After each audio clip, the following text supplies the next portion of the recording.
Bonsoir, bienvenue. C'est la première de l'année. Bon, ça ne change pas grand-chose, mais c'est juste... voilà, c'est un fait. Alors, avant de commencer,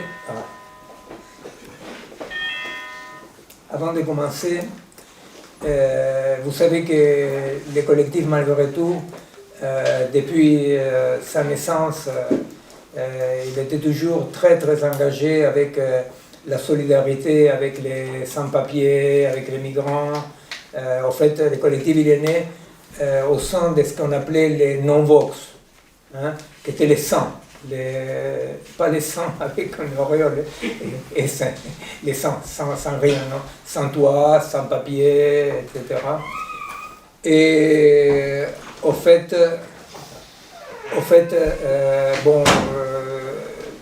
avec Marie-Laure, par exemple, il y a quelques années, on a participé très activement au réseau RSF, etc.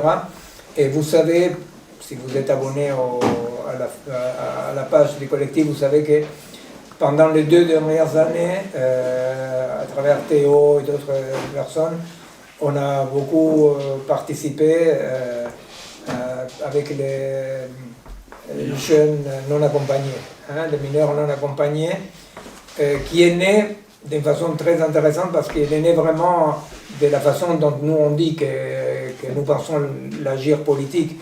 Il est né par affinité élective et amitié, c'est-à-dire que Théo passait par un square et il voyait, non, les habitants du quartier. Les habitants, il voyait là des jeunes qui dormaient dans les squares, etc.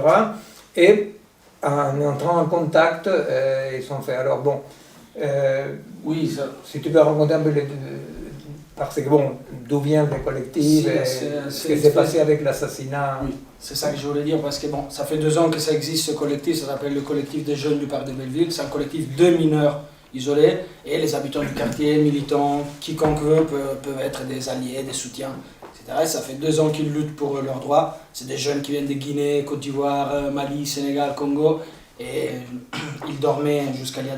ils dorment toujours, mais on a obtenu plusieurs victoires dans les rues de Paris, parce que pendant les mois où ils sont en recours pour se faire reconnaître en tant que mineurs, c'est 8, 9 mois, 10 mois, ils n'ont aucun droit. Ils ne vont pas à l'école, ils n'ont pas d'accès à la santé, ils dorment dans les tentes à Pont-Marie, à la Villette, etc. Donc ça fait 2 ans.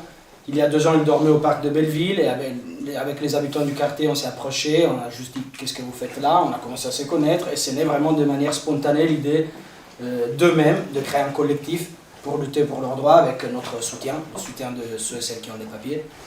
Et bon, vous saviez peut-être, on a fait plusieurs occupations de lieux appartenant à la mairie pour réclamer leurs droits et pour avoir une négociation avec la mairie. Il y a eu la maison des métallos, il y a eu la Gaîté Lyrique l'année dernière, qui malheureusement a été expulsée par l'État avec la complicité de la mairie. Donc plus de 450 jeunes ont été remis à la rue, il y a eu 25 OQTF, voilà, bon, la répression dure et pure.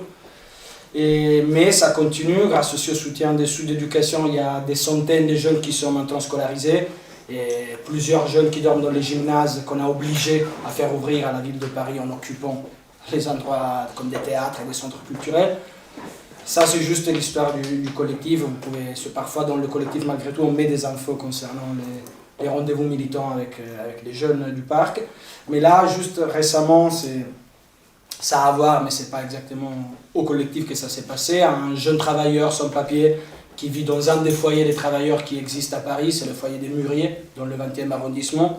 Le 14 janvier, il fumait sa cigarette avec un café au bar en bas du foyer, parce qu'on ne peut pas fumer au foyer, c'était 22h30, il prenait sa cigarette avant de dormir. Des flics sont arrivés l'interpeller, il y a plusieurs témoins, une vidéo, ils ont commencé à le tabasser. On entend l'homme crier qu'il n'arrive pas à respirer, qu'il a des problèmes. Bon, c'est une histoire déjà connue dans plusieurs pays, aux États-Unis en particulier. Il a été ramené au commissariat du 20e, qui est très proche, et il est mort d'arrêt cardiaque. Et voilà, c'est un de plus, c'est pas nouveau. Mais dans cette période, la répression est très très très forte, à niveau global, mais en France aussi. Et c'est une fois de plus, on peut pas laisser passer le message que ces villas ne comptent pas. On ne peut pas laisser passer comme ça. Et donc on essaie de s'organiser en tant que quartier, en tant que militant. Et dimanche, si vous voulez, qui peut, il y a une manifestation qui ira du foyer des Mûriers. Est-ce que quelqu'un peut... Du foyer des Mûriers jusqu'au commissariat du 20e où il a été tué et la Sendiara. Donc toutes ceux et celles qui veulent venir dimanche à 14h face au foyer des Mûriers au 20e arrondissement. Voilà. Voilà, ben, tu peux aussi faire circuler. Oui, je mettrai sur... Je ne sais pas si vous êtes tous... C'est sur le site. J'avais mis sur le site la dernière rassemblement, mais pas celui-ci. Non, c'était la manif dernière qui est sur le site.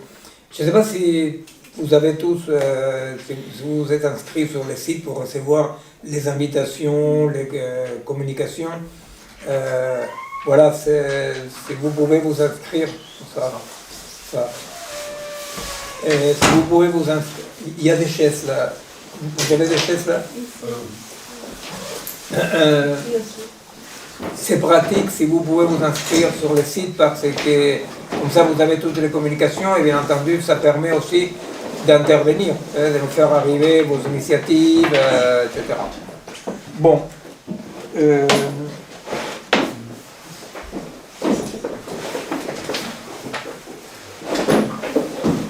Voilà, si vous supportez d'être 1h30 séparés, ça va être dur. Et, bon, alors, voilà cette convocation. Aujourd'hui, on va faire une petite parenthèse. On va continuer avec effectivement la théorie de la situation, agir, comprendre, penser, agir dans la complexité, théorie de la situation. Mais on va on va commencer par présenter ce qui est une situation active, concrète, actuelle. Parce que, vous savez pas, que les collectifs, il n'y a pas une carte d'appartenance au collectif, c'est-à-dire le collectif est plutôt une initiative large comme ça, que de temps en temps travaille avec des gens, avec des groupes, se développe, après disparaît un peu, après la Mano Negra, pas la Mano Negra, les groupes, c'est la Mano Negra espagnole, non? Vous avez la Mano Negra récupérée, la Mano Negra c'était la façon de signer des anarchistes libertaires en Espagne, non? Et alors n'importe qui signait la Mano Negra. En reprenant une vieille et très très belle tradition qui est la tradition des cyniques, mais non pas les cyniques comme aujourd'hui on entend les cynistes, non? Les anciens cyniques grecs, non? Qui effectivement étaient ces groupes comme ça qui questionnaient la société, questionnaient les valeurs, etc. Et que aussi eux, il n'y avait pas un club, une carte pour être cynique, c'est-à-dire c'était une pratique. De cette façon, donc, des amis du collectif, Alexia et Benoît, qui sont ici, ça fait quelques années comme ça que vous suivez un peu les travaux du collectif. Et on était en contact, et Alexia et Benoît, tous les deux vivent et travaillent dans une ferme, non? Et ils viennent de sortir un bouquin, qui est un bouquin qu'on a présenté la semaine dernière, oui, il y a une semaine. Et malheureusement, personne n'a pensé, je n'ai pas pensé, vous non plus, pour montrer les livres, mais il y a, il va apparaître, pour les gens qui vont voir en différé, il va apparaître, les livres. Et alors je voulais qu'on parle un tout petit peu pourquoi, en quoi, c'est-à-dire l'expérience que vous racontez dans les livres et qui est votre expérience concrète depuis 17 ans, non, que tu es à la ferme. Et en quoi nous trouvons que là c'est un exemple effectivement de situations concrètes, n'est-ce pas? Alors, je ne sais pas si tu veux brièvement un peu présenter la ferme pour qu'après on puisse continuer. Oui. Ça vous va? Oui, très bien. Alors, Benoît, Alexia... Je t'en prie,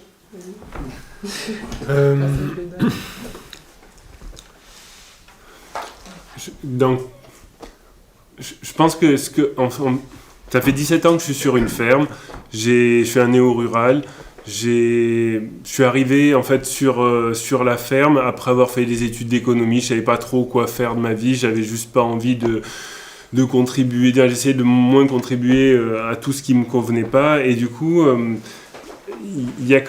en étant sur une ferme, j'ai commencé à retaper des bâtiments. Et puis de suite, la question qui s'est posée, c'est qu'est-ce que je fais de toutes ces terres? Et du coup, c'était forcément de faire de l'agriculture. Mais faire de l'agriculture, les informations sur quelle agriculture on trouvait, c'est ce qu'on pouvait voir sur les reportages Arte, c'était de l'agriculture industrielle qui détruisait les sols, qui faisait plein de problèmes. Du coup, j'avais pas envie de faire ça.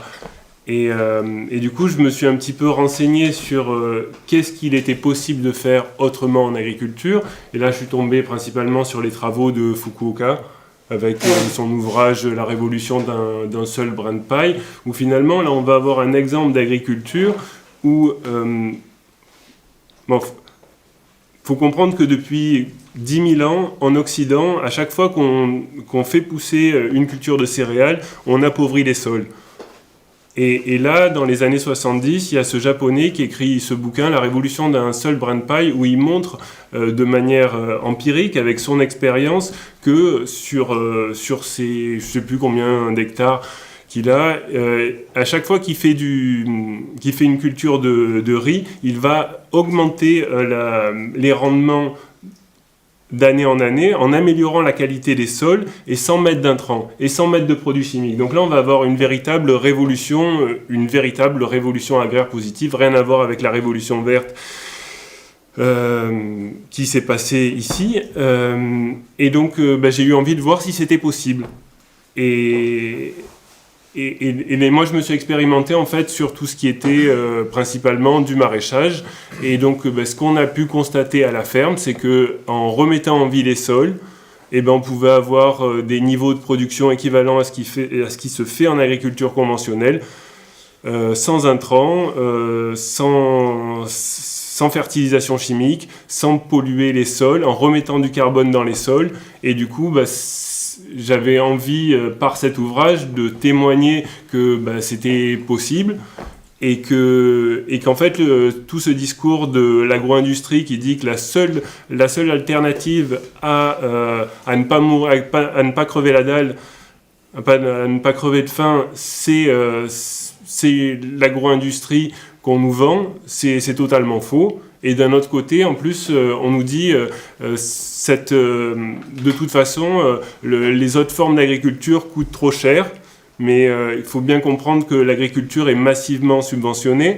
La plupart des exploitations, 80 à 90% des salaires, des revenus des exploitants vient directement des aides. Si vous enlevez les aides, la plupart des exploitations s'écrasent, sauf les petites fermes agroécologiques ou bio qui, elles, de toute façon, ne touchent quasiment pas de subventions.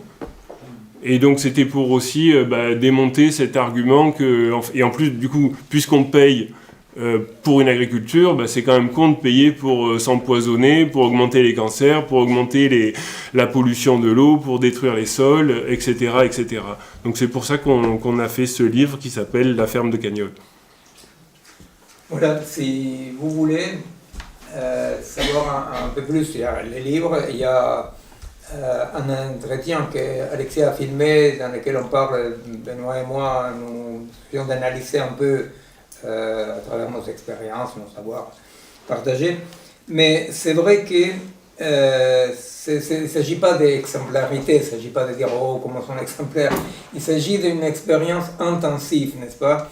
Et d'un point de vue vraiment d'analyse politique de l'époque, avec Bastien, effectivement, dans une contre-offensive ou ailleurs toujours, nous disons bon, le moment historique est un moment dans lequel toute idée de rapport de force par rapport aux engrenages, aux bulldozers qu'on a en face, semble impossible, n'est-ce pas? Et alors, une fois qu'on comprend que ce rapport de force est impossible, non pas qu'il n'y ait pas des luttes justes, nécessaires et parfois victorieuses, non, pour défendre les acquis, mais disons que ce qui caractérise l'époque, c'est effectivement ces pratiques intensives, qui ne fixent pas la jauge d'évaluation de ce qu'on fait dans l'extensif, n'est-ce pas? Alors il ne s'agit pas de dire, dans les quantitatifs, non, il ne s'agit pas de dire, bon voilà, c'est un exemple, allons tous planter des choux, n'est-ce pas? Il s'agit de dire, bon voilà, en quoi cette expérience touche à deux, trois, je ne vais pas faire le développement in extenso de ce qu'on a travaillé. Au fait, il y a, vous pouvez trouver dans la chaîne de Christian l'enregistrement de la présentation dans lequel il y a l'explication. Vous pouvez trouver le dialogue et vous pouvez trouver les bouquins aussi, n'est-ce pas? Mais disons qu'il y a deux ou trois points qu'on voulait mettre en exergue pour commencer aujourd'hui, pour continuer la question sur la situation, non? Un, c'est celui-là, la question de l'intensif, n'est-ce pas? L'intensif veut dire comment, dans un monde d'un réalisme réactionnaire absolu, dans lequel apparemment, comme dirait Thatcher, hein, mais que c'est devenu aujourd'hui sens commun, il n'y a pas d'alternative. Hein, dans un monde dans lequel apparemment il n'y a pas d'alternative, dans lequel aussitôt on a le moindre projet, on nous dit oui c'est très joli ce que tu dis, mais d'un point de vue financier, n'est-ce pas? Et dans un monde surtout dans lequel on parlait de ça avec Alexis et Benoît l'autre jour, dans un monde dans lequel il est très difficile d'échapper à la tristesse dans lequel on plonge la marginalité, l'alternative, n'est-ce pas? C'est-à-dire, il n'y a pas un imaginaire alternatif joyeux aujourd'hui, hein? C'est-à-dire qui fait un pas en dehors souffre à tel point que effectivement ça vaccine, chaque échec d'une expérience alternative vaccine le système, n'est-ce pas? Parce que c'est comme si on dit « Ah, tu as voulu être libre, tant, tu vois, qu'est-ce qui se passe, non ?»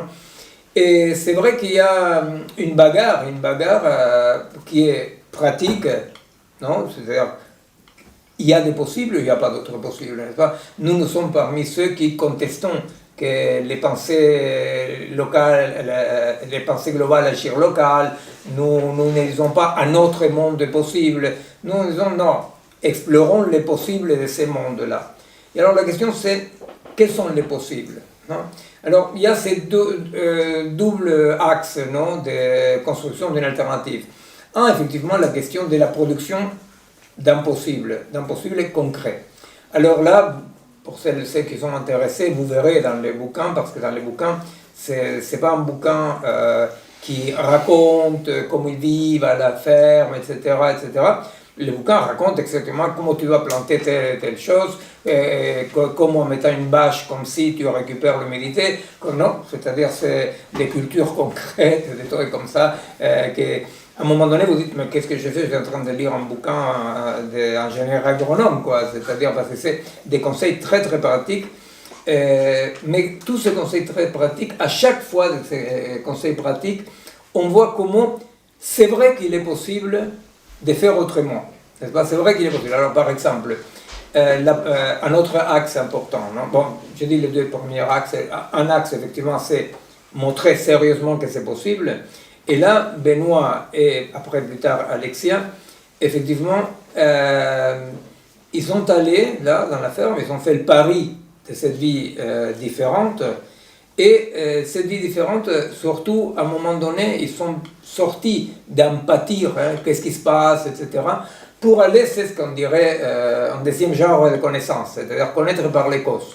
C'est-à-dire qu'ils ont eu, j'essaierai d'expliquer ça, ils ont eu une attitude vraiment situationnelle, c'est-à-dire que si nous pouvons dire d'un côté l'époque qu'on dit qu'est finie, la crise de l'Occident, c'est la crise de la pensée linéaire, virile, conquérante, coloniale, non, qui est problème-solution. Alors, par exemple, il s'avère que, comme vient de le dire brièvement Benoît, la Terre, elle est morte. La Terre, elle est morte. Non, la Terre, elle est morte. Alors, l'ingénieur dit, bon, on a un problème parce que la Terre morte n'est pas fertile. Alors, quelle molécule on doit mettre, n'est-ce pas? Quel engrais on doit mettre? Comment on doit modifier ces réels-là? Et eux, effectivement, dans la pratique, parce qu'effectivement, ils l'ont appris que dans la pratique, n'est-ce pas? Et dans une sorte d'interaction, interaction avec la Terre, ils ont appris quelque chose qui, à moi, m'a rendu très optimiste, de voir comment, dans un temps relativement très court, hein, ils arrivaient à faire qu'il y a un terrain qui est un terrain quand même grand, hein, c'est pas un jardin, hein, et la terre pouvait revivre, n'est-ce pas? C'était étonnant, c'était étonnant. Alors moi, ça m'a fait penser d'un point de vue philosophique, effectivement, à ce qui explique Spinoza, ou Carl Deleuze, quand explique Spinoza, vous savez, dans comment on apprend à nager. Vous savez, Spinoza va dire, quand on apprend à nager, il y a la mer, il y a toi, là il y a le régime de la séparation, n'est-ce pas? Il va dire, apprendre à nager, ça signifie articuler. À chaque fois que je dis articuler, ça sonne. Articuler, agencer des points de singularité de ton corps, non, pas tout le corps, des points de ton corps, avec des points de singularité de ce que nous percevons comme la mer, c'est ça qu'on appelle l'eau. Non? Et alors, de cette interaction émerge une dimension de réalité autre, que ce n'est plus ni toi, ni la terre, ni toi ou la mer, n'est-ce pas? C'est-à-dire, c'est un niveau d'agencement, d'un nouveau niveau de réalité, dans lequel il n'y a pas un sujet et un objet, vous comprenez? Alors, je ne vais pas vous raconter tout le bouquin, mais effectivement, c'est ça qui est fantastique de comprendre avec des trucs très très concrets, hein, c'est-à-dire, ils plantent des, je pensais que c'était des citrouilles, mais c'était des, non, c'est potiron. Potimarron, voilà, non, parce que je me suis bouffé 3 déjà, que nous allons faire. Alors donc, comment on plante le potimarron? Vous voyez, c'est-à-dire, vous dites, mais je vais lire ça. Si, tu vas lire ça parce que c'est quand même important de savoir exactement comment il est possible, dans cet agencement, vous comprenez, où va émerger une cohabitation, émerge une dimension de cohabitation entre cette terre en train de renaître, de revivre, qui va limiter l'action, non pas borner l'action, vous comprenez, c'est là la différence que nous faisons toujours entre limite et borne, n'est-ce pas? Une borne, c'est ce qu'on peut dépasser. Non, la modernité pense que toute limite est une borne. En tant qu'eux, ils sont agis toujours en essayant de connaître, non, d'agencer les limites qui protègent de l'un et de l'autre, non? Et bon, de ce point de vue-là, effectivement, un point situationnel fondamental, c'était ce dépassement de la séparation, vous voyez, c'est-à-dire, ils ne sont pas restés dans les pâtir, effectivement, mais ils ne sont pas restés non plus dans comment on pourrait résoudre ce problème, chose qu'ils font pas mal de gens qui sont dans l'agriculture bio, pourtant, non? C'est-à-dire qu'ils font des bio, mais dans une pensée en général, non? C'est-à-dire, j'ai un problème, comment je résous ce problème?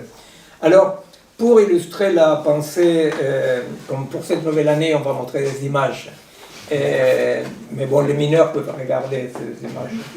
Alors, pour illustrer la pensée de la séparation, avec Bastien, on a une collection de photos. Tiens, tu mets, Bastien. Alors, là, c'est les néo-ruraux, vous voyez, ou n'importe qui de nous qui dit... Oh, c'est parce que Bastien ne m'aide pas. N'importe qui a un projet, n'est-ce pas? Bon, j'aimerais bien nager. N'est-ce pas? Je prends nager parce que vous, peut-être pas mal de vous connaissez que c'est l'exemple que donne Spinoza, que Deleuze va reprendre, n'est-ce pas, de nager. Alors ça, c'est quelqu'un qui dit, moi, ça serait bien de nager. Alors, il arrive... un théoricien, il dit, bon, écoute, pour nager, il faut faire ces gestes-là. Alors, habillé sur la terre, il commence à faire des gestes, non, parce qu'il veut nager, non. Et il y a un ingénieur qui dit, là, ce que tu es en train de faire, n'est pas tout à fait complet. Alors, l'ingénieur va imaginer une façon meilleure de dominer la nage. Vous voyez, il dit, bon, c'est quoi nager? Vous comprenez, c'est ça, le régime de la séparation, c'est exactement ça, vous comprenez, c'est-à-dire, je vais extraire, pour celles qui se rappellent, hein, quand on disait que la chaîne symbolique, ce qu'on disait, la théorie, hein, la théorie, je ne sais pas si vous vous rappelez ou pas, mais la dernière séance du séminaire, j'expliquais la question de la séparation théorie-pratique avec l'exemple de la musique. Hein. Je disais que, voilà, il y a dans la montagne, il y a des plantes très dures et souffle beaucoup le vent. Alors le vent soufflant entre ces plantes très dures, fait comme ça, non? Il arrive l'Indien et il fait quelques trous dans une canne et il fait un peu plus. Il arrive un mec de Buenos Aires et il écrit un partoche, non? Et très peu de temps après, quand les gens veulent apprendre la musique, ils croient que la musique c'est la partoche, non? Voilà, les régimes de la séparation. Voilà. Alors là, les mecs ils commencent à faire la partoche, vous voyez, c'est-à-dire on sépare les mouvements essentiels.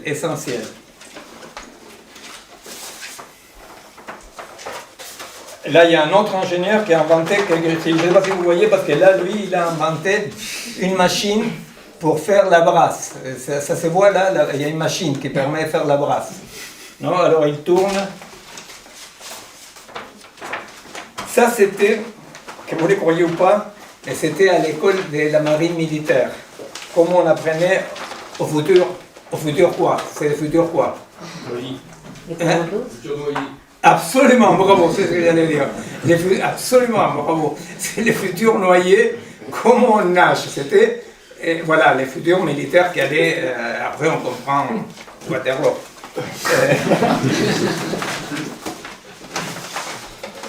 Bon, voilà, d'autres pensées de l'ingénieur. Voilà. Il dit, bon, voilà, non, mais il faut quand même être un apaisanteur. Et finalement, disons une demi-heure avant de se noyer, il rentre en contact avec l'eau. Bon, alors, c'est tout, non? Oui. Alors, effectivement, les régimes de la séparation, c'est les régimes dans lesquels on va extraire d'un ensemble insécable, d'un ensemble vivant, on va extraire quelques éléments en pensant, c'est l'hypothèse du rationalisme, n'est-ce pas? L'hypothèse de que le réel est numérique et le numérique est réel. N'est-ce pas? C'est ma thèse universelle. La raison peut comprendre le monde parce que le réel étant rationnel, le rationnel est réel. N'est-ce pas? Et c'est comme ça que l'Occident,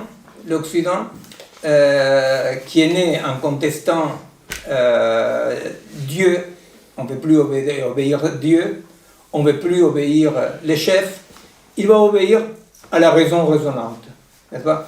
Avec ces points que Nietzsche va faire remarquer, que quand j'obéis à la raison me dit, c'est toi qui gouvernes.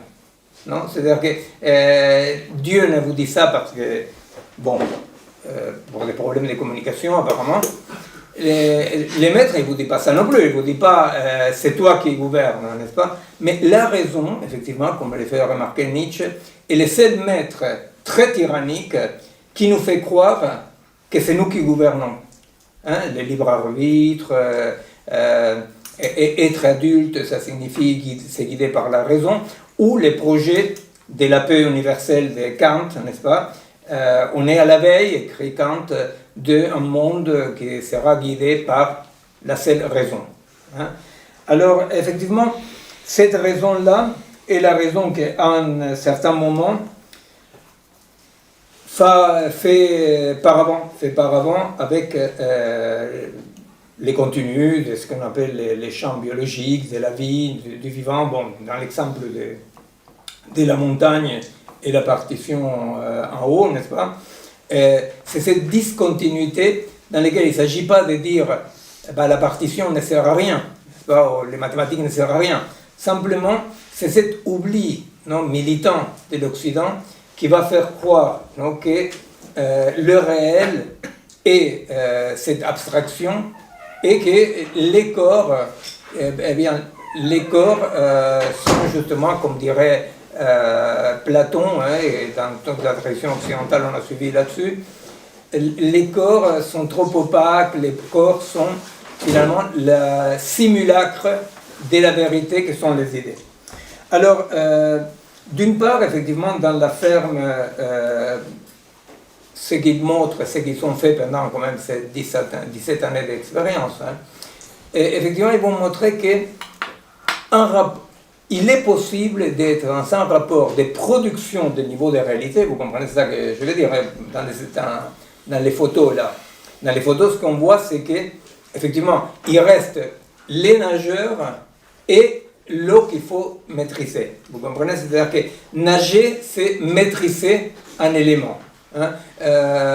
En tant que, effectivement, dans l'exemple de Le Spinoza, on voit comment nager signifie que certaines parties de notre corps, agencées avec certaines parties, comme il dit, des mouvements et des repos de l'eau, il y a l'émergence d'une nouvelle dimension, d'une nouvelle situation. Vous comprenez? C'est-à-dire que l'homme qui est en train de nager,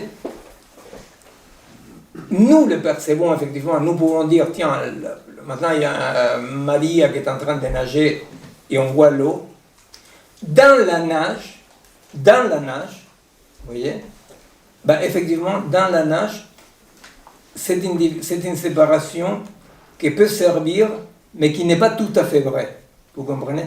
Dans la nage, il y a l'émergence de cette autre dimension d'agencement, n'est-ce pas, que, comme on va dire Spinoza, c'est-à-dire des individus peuvent, par agencement, participer à la production d'un troisième individu.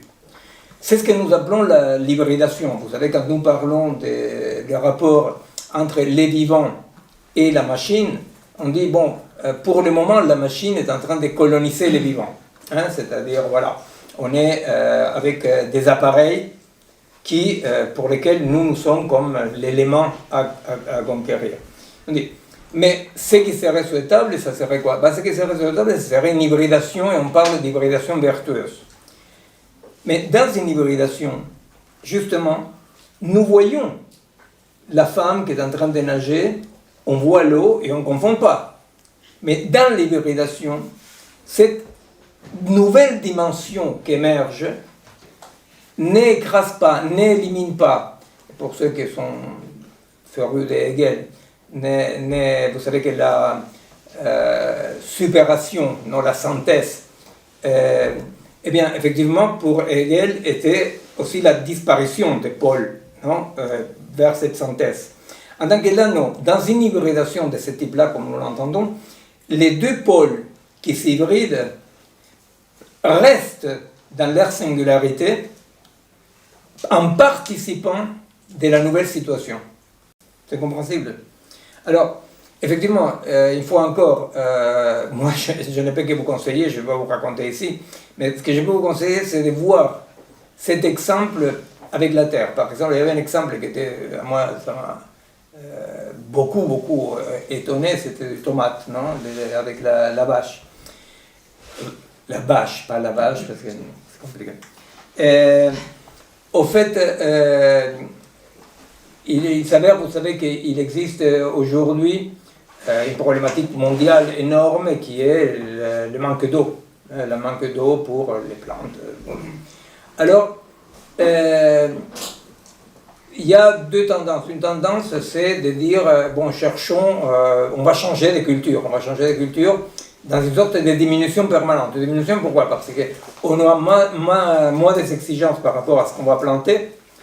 Et deuxièmement, parce qu'on va quand même buster artificiellement la terre pour voir si, quand même, ça tient. Alors, Alexei et Benoît, vous me corrigez si c'est pas exactement si je suis mal compris, parce que j'ai juste une aloe vera chez moi dans un pot. Alors, effectivement, ils vont essayer, avec une technique des bâches plastiques, non, vous savez que si vous mettez une bâche plastique sur un terrain plus ou moins sec, au bout d'un moment, par capillarité, fait remonter l'humidité, voire l'eau. Ça dépend où c'est, ça peut remonter carrément l'eau. Alors, dans un système de bâches plastiques, ils plantent des tomates normalement. La première année, la récolte simplement, la récolte de ces tomates est un peu des travioles. Je ne saurais pas vous expliquer, tu expliqueras à quoi consistait les côtés travioles. Mais à la deuxième année, avec cette méthode d'extraction d'eau par capillarité, à cause de ces bâches, non, les tomates étaient des tomates tout à fait normaux. Non. Et alors, vous vous rendez compte, quand on parle d'explorer les possibles, d'un point de vue génétique, sans aller trop loin dans la génétique, mais d'un point de vue génétique, qu'est-ce qu'on peut imaginer qui est en train d'arriver là, non? Ce qu'on peut imaginer qui est en train d'arriver là, c'est qu'avec seulement 2 années, de ce nouveau traitement, il y a eu une autosélection des allèles, non, qui étaient capables de vivre avec moins d'eau. Vous comprenez? C'est-à-dire que dans les ADN des tomates, visiblement avait des gènes récessifs ou non utilisables ou qui ne s'exprimaient pas, n'est-ce pas? Que face à la contrainte, n'est-ce pas? Face à la contrainte de peu d'eau, en s'exprimant, il opère en une année une sélection de cet allèle-là plus résistante à la sécheresse. Vous comprenez? Bon, je ne sais pas si c'est clair ce que je veux dire par là.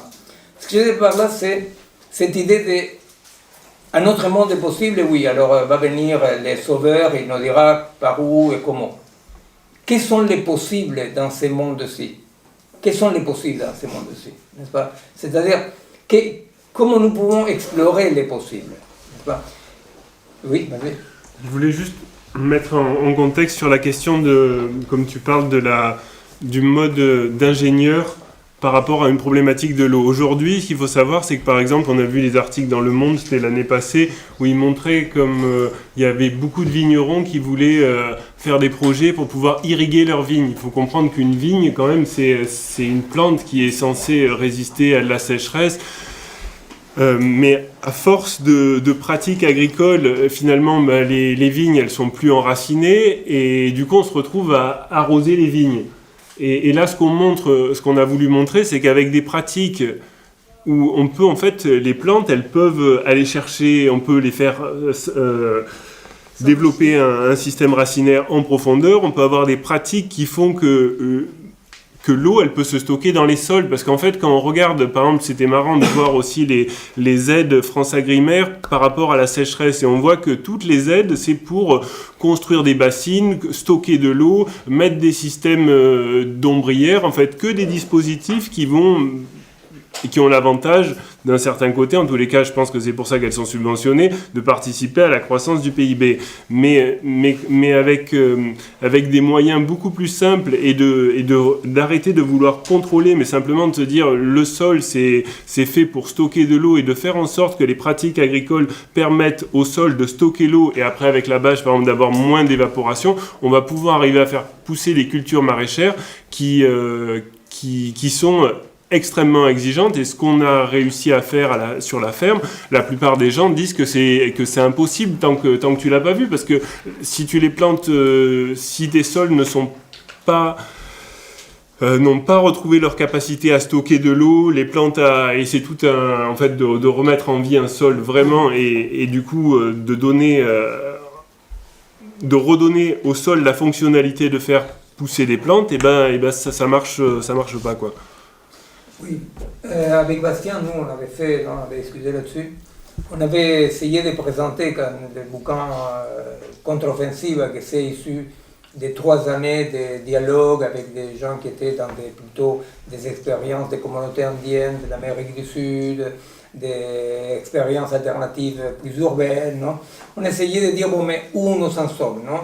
Et bon, une des conclusions, c'était que effectivement, en étant dans une époque de recherche intensive, c'est-à-dire parce qu'il ne suffit pas de lutter contre Monsanto, il faut dire, est-ce qu'il y a un autre possible, n'est-ce pas? Et souvent, la grosse faiblesse des révolutionnaires, c'est qu'ils restent à la première moitié, qui est la moitié la plus amusante, n'est-ce pas? Parce que c'est la moitié de la bagarre, la moitié de dégommer les pouvoirs, etc. Et un siècle et demi de révolution a montré que la deuxième partie était les pièges mortels pour la révolution. N'est-ce pas? C'est-à-dire la deuxième partie c'était, ok, tu es devenu calife à la place de calife, et maintenant? N'est-ce pas?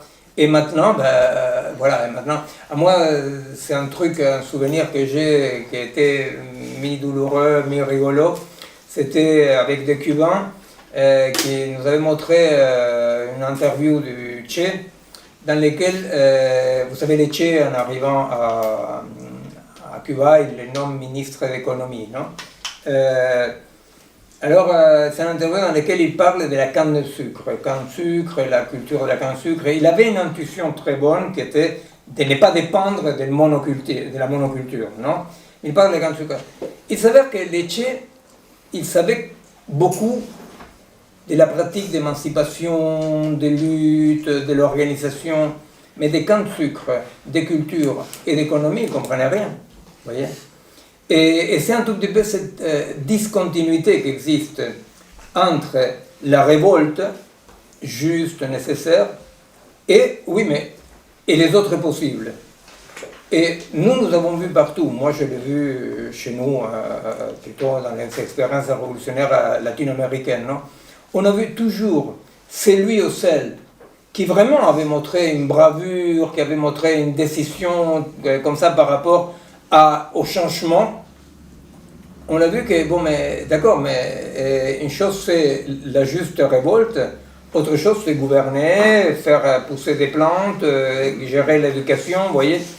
Et ce que nous avons vu à Cuba concrètement, n'est-ce pas, c'était cette autorité qui avait les barbudos, comme on disait, par rapport à tout. Vous voyez, c'était même une blague, c'est devenu une blague en Amérique latine, plus ou moins acceptée par les copains et copines, mais bon, c'était parce que, vous voyez, il y avait un congrès d'agriculture. Alors il parlait pendant 3 jours de comment l'agriculture, je ne sais pas quoi, et au 3e jour arrivait Fidel, et il était déclaré le plus grand agriculteur du monde. Il y avait un congrès de médecine, pareil, il parlait, arrivait Fidel, le plus grand médecin du monde. Et alors, nous on avait dit, qui comprend l'espagnol comprend, sinon je ne le dirai pas, on va faire un congrès de hijos de puta. Voilà. Et alors, donc le deuxième élément, effectivement, est celui de cette articulation dans laquelle,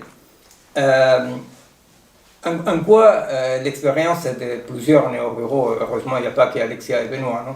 Mais l'expérience qui nous intéresse, en quoi cette expérience, tout à coup, questionne quoi que ce soit? Eh bien, la première chose qu'il va questionner, n'est-ce pas, est un diapason absolument, c'est ce qu'on disait l'autre jour, non? Aujourd'hui, on a un sens commun très très diffus.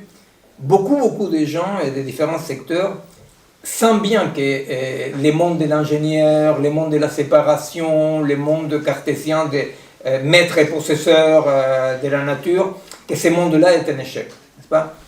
Alors, on sent ça. Et alors, il y a comme cette sorte de plus ou moins comique, plus ou moins sérieuse recherche de nouvelles sagesses, n'est-ce pas? On doit être en accord, on comprend qu'on est liés, n'est-ce pas? Alors bon, ils vont embrasser les arbres le dimanche matin, s'il ne pleut pas. Hein. Et ils méditent, voilà, ils font les saluts au soleil, je ne sais pas quoi. C'est très bien, vous voyez, parce que là, il y a comme une sorte de conscience très très diffuse de que comme ça va plus, n'est-ce pas? Mais la question c'est qu'est-ce qui oriente ton quotidien? Vous voyez, c'est-à-dire tant que ton quotidien est orienté par ta carte de crédit, ton appartement, ton boulot, tu peux les regretter énormément, mais bon, la question des liens reste comme dans la première photo, hein, la fille qui voudrait bien se jeter, sauf qu'il a un tourne-disque et une moquette devant elle, non? Alors il n'y a pas où se jeter. Et la question c'est que quand même, effectivement, si tu ne peux pas être affecté par cette manque de lien, si tu ne peux pas être affecté dans ton corps, n'est-ce pas? Si dans ton expérience, tu n'es pas affecté, eh bien tu ne peux pas agir non plus, n'est-ce pas?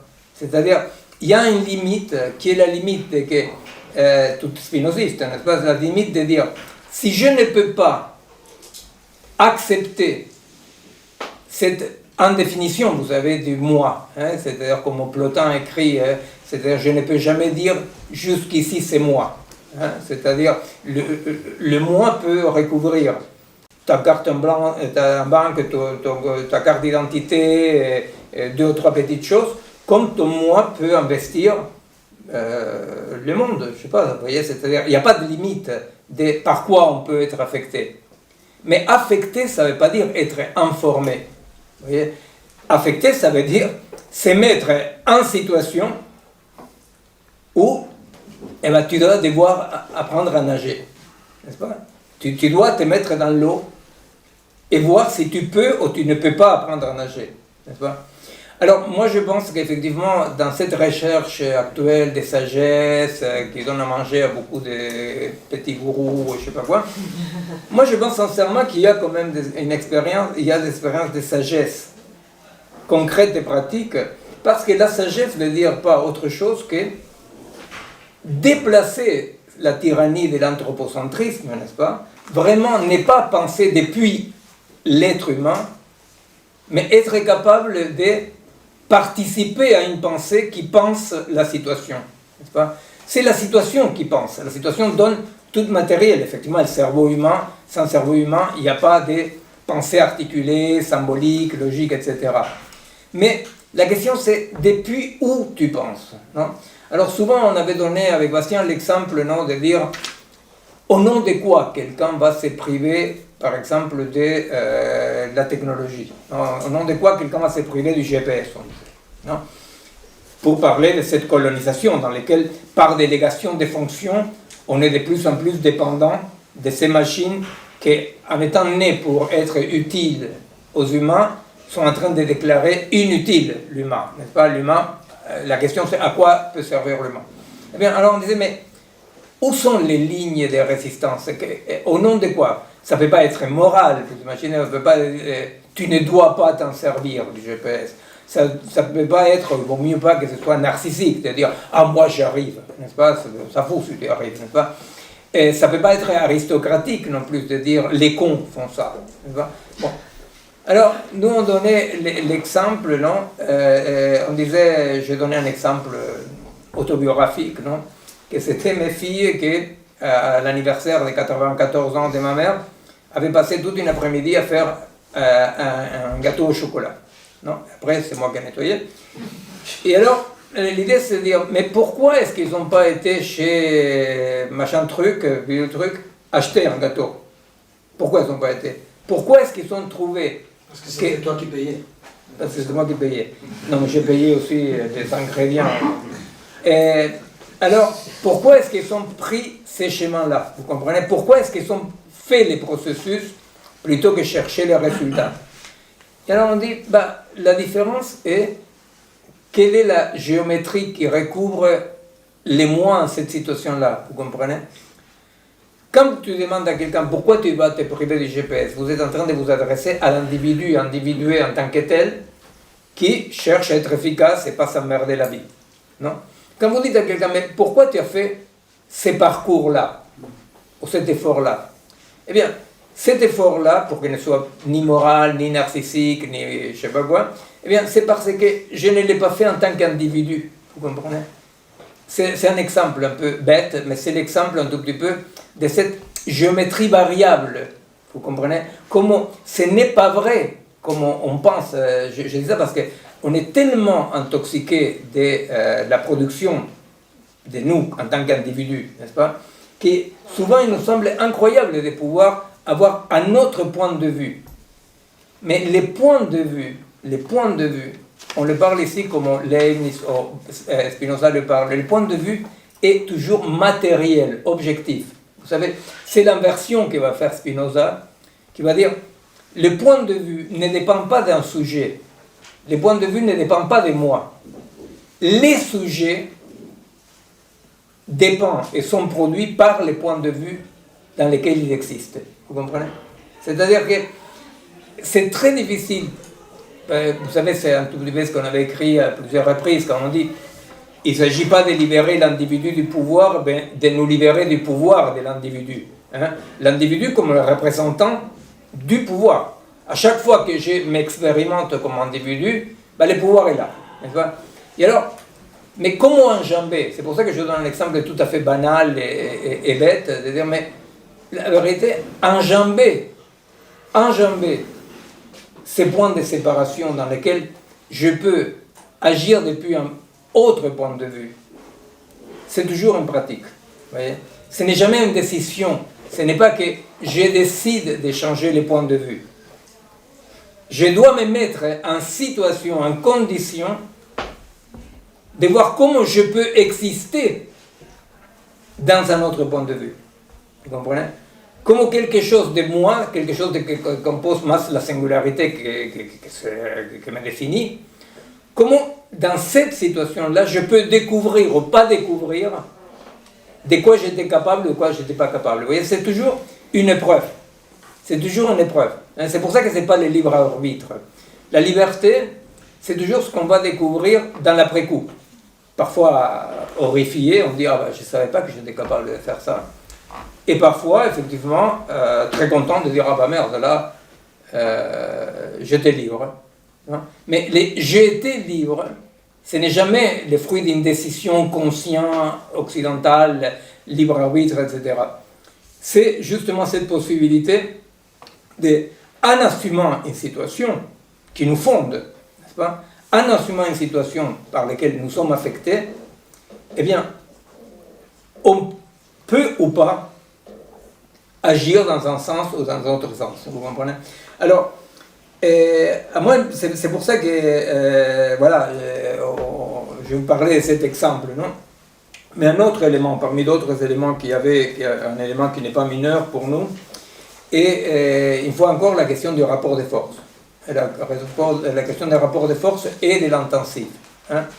Alors, quand on dit, bon, il y a une minorité infime des néo-ruraux, des pédagogues, des toubibs, des je sais rien, vous voyez, qui vivent autrement. Vous voyez, c'est-à-dire qu'ils mettent leur corps dans d'autres agencements, et ils voient qu'est-ce qui se passe. Alors c'est une quantité infime. Mais là où le rapport entre l'intensif et l'extensif se joue est dans un point absolument non décidable. C'est-à-dire, nous ne pouvons pas décider que tout à coup est arrivé le jour du rapport de force. Voyez? Parce que les rapports tels comme nous les comprenons, depuis une position décoloniale, contre-pouvoir, grosso modo, qui est la nôtre, n'est-ce pas? Eh bien, nous comprenons le rapport entre l'intensif et l'extensif. Vous voyez, c'est-à-dire, vous imaginez bien qu'en Amérique du Sud, la demande qu'ils nous font toujours aux gens plus ou moins des coloniaux, des contre-pouvoirs, la demande c'est toujours, oui d'accord, mais tes expériences intensives, qu'est-ce qu'ils font avec les fonds monétaires internationaux? Qu'est-ce qu'ils font avec l'armée américaine? Vous comprenez? C'est-à-dire la demande est toujours une demande qui dit, mais il y a l'extensif dominant. Alors quel est le rapport? Comment tu articules à un moment donné ton minuscule rapport intensif, agencement intensif, dans le rapport de force avec l'agencement extensif? Vous comprenez? C'est une question tout à fait légitime, hein, qu'on se pose tous. On dit il y a une destruction massive du monde, il y a des génocides, il y a des horreurs. Alors on se dit qu'est-ce qui peut arrêter ça? Et alors, comment depuis une position de contre-pouvoir nous pouvons répondre? Et c'est là où on discutait avec Alexis et Benoît là-dessus en disant c'est vrai qu'il y a quelque chose d'indécidable et justement non maîtrisable, non? Parce que à chaque fois que nous pensons, mais comment on fait pour arrêter ça? Malheureusement, et avec la meilleure volonté du monde, on retombe dans la pensée coloniale, vous comprenez? On retombe dans la pensée virile, conquérante, de dire, il y a un problème, solution, n'est-ce pas? C'est-à-dire qu'on écrase toutes les variables situationnelles, non? Et à nouveau, on va mettre au cœur de la situation les vecteurs humains qui décident. Vous voyez? Avec sa conscience, avec son savoir, il décide. Hein? Et c'est là où, vous le pouvez savoir historiquement, moi je le sais par expérience des vieux, c'est là où effectivement, ce que Trotsky appelait la révolution trahie, c'est le cas de toute la révolution. N'est-ce pas? Comme il dit Deleuze dans l'abécédaire, il va dire toute révolution est trahie. Mais pourquoi toute révolution est trahie? il y a des traîtres, on n'a pas bien utilisé la méthode, vous voyez, c'est-à-dire, il y a quelque chose effectivement qui fait que dans les modes d'émancipation occidentale, c'est un mode d'émancipation colonial. Vous voyez, c'est-à-dire quand Badiou, par exemple, dit la politique est sous condition de la conscience, je vous vois sourire, et il dit la révolution c'est sous condition de la conscience, n'est-ce pas, et qu'il faut un parti, qu'il faut une organisation, etc. Eh bien, avec la meilleure volonté du monde, ce qui est en train de reproduire, c'est exactement ce que nous, depuis le mouvement décolonial, on dénonce comme le colonialisme, vous voyez, qui est remettre l'homme conquérant, viril, qui, avec son idée, voilà, non, il montre comment se fait la révolution. J'imagine que personne, de par la moyenne d'âge ici, mes amis chrétiens, a lu Lénine, beaucoup Lénine. Mais nous, effectivement, entre deux attaques à des garnisons, on lisait Lénine pour justifier la prochaine attaque, n'est-ce pas? Et c'est quoi quand vous lisez Lénine? Mis à part un ou deux bouquins, Lénine, c'est ça, c'est de comment on agit, hein, que faire, comment faire, quand est-ce qu'il faut écraser tel allié, quand il faut écraser l'autre allié, n'est-ce pas? C'est-à-dire tout un truc comme ça de comment on doit faire, n'est-ce pas? C'est là où j'ai fait l'assimilation avec la méthode. Mais pour nous, c'est pas parce que le mouvement décolonial n'a pas compris quelque chose, c'est plutôt parce qu'on a fini par comprendre quelque chose. On a fini par comprendre qu'effectivement, ces modes d'émancipation étaient tout à fait piégés par les structures occidentales coloniales qui va remettre à la place de l'homme méchant, l'homme gentil. Et ce dont il s'agit, c'est pas d'homme. Pas d'homme dans le sens générique, pas d'être humain, vous voyez, pas d'anthropocentrisme. Alors, la situation, c'est ça. La situation, c'est quand tout à coup, on se dit, bon, mais si ce n'est pas un programme, si ce n'est pas une avant-garde, eh bien, effectivement, c'est là où j'aurais bien à dire, les rapports entre les moments où il est question du rapport de force et l'expérience intensive est un moment non décidable, non programmable. Vous voyez, c'est ce qu'on a défini avec Bastien après toutes ces 3 années de boulot avec les autres, c'est-à-dire les gens qui étaient dans les communautés indiennes, ils ont publié un bouquin, il y a eu plusieurs, les écoféministes du groupe, ils ont publié d'autres choses, et nous deux, on a publié les contre-offensifs, mais ça fait partie d'un ensemble de travaux, n'est-ce pas, et des gens qui sont tous dans des pratiques. Alors nous, avec Bastien, on a dit, à cette expérience intensive, nous l'avons nommée la résistance-création. C'est-à-dire, on a dit, le rôle historique actuel de la résistance passe par la création. C'est-à-dire, la création, voilà, c'est-à-dire, vous vous mettez sous les conditions d'être affecté par la Terre, quoi, et là-dedans, il faut pouvoir créer quelque chose. Pour créer quelque chose, il faut quand même connaître, n'est-ce pas? Et pour connaître, comme connaître justement, c'est quoi la connaissance de l'ingénieur? C'est la connaissance de l'objet qui est là, n'est-ce pas? C'est le dévoilement. Une fois encore, c'est le schéma occidental des lumières, de l'avancée de la connaissance, n'est-ce pas? La maîtrise du réel. Nous, on dit, bon voilà, d'un point de vue phénoménologique, l'objet n'est pas la source de la connaissance. D'un point de vue phénoménologique, c'est ce que j'explique par rapport à la natation, hein. D'un point de vue phénoménologique, l'objet n'est pas la source de la connaissance, l'objet est une émergence, n'est-ce pas? Et il y a une fonction régulatrice. Qu'est-ce qui émerge? Émerge dans cette interaction, agencement des limites, des points de singularité, émerge quelque chose qu'on va nommer l'objet. Vous comprenez? Émerge une connaissance. Va émerger une connaissance. Mais la connaissance, non, avec un sujet de la connaissance et un objet connu. Mais la connaissance comme une dimension théorico-pratique, et surtout pratico-pratique, je l'ai déjà, nouvelle. Vous comprenez? Dans cette connaissance qui est la connaissance, effectivement, de l'expérience, concrètement, dans cette connaissance sans sujet et objet, eh bien, nous pouvons théoriser, on peut écrire des livres, on peut penser avec de la pensée articulée, tout ce que vous voulez, mais dans cette connaissance sont inclus les limites, non, de tous ces liens-là, des liens qui nous composent, des liens qui composent l'objet avec lequel on travaille, qui vont créer une architecture, non, dans laquelle effectivement il n'y a pas un qui va devenir maître et possesseur et l'autre qui est l'objet à posséder. Vous comprenez? Il y a une création d'un niveau différent. Alors, d'accord, si plus ou moins on comprend, d'accord, ça c'est le niveau résistance-création. Mais alors, il faut encore, mais quand et comment change le rapport de force? Alors, l'exemple que j'ai donné pour rester dans les alternatives archi-minoritaires, sans oublier effectivement toutes les luttes pour défense des acquis, les luttes plus classiques qui sont la résistance opposition, n'est-ce pas?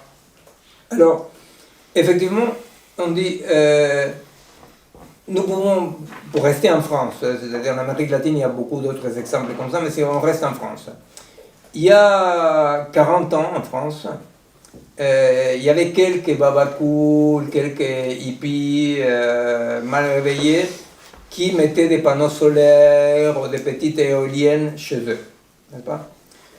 Ça restait, ça frôlait les ridicules et souvent c'était au prix d'une grande souffrance, etc. 40 ans plus tard, pour la première fois, la Chine et l'Inde, principaux pollueurs à côté des États-Unis, la Chine et l'Inde, champions de la réduction des émissions de CO2.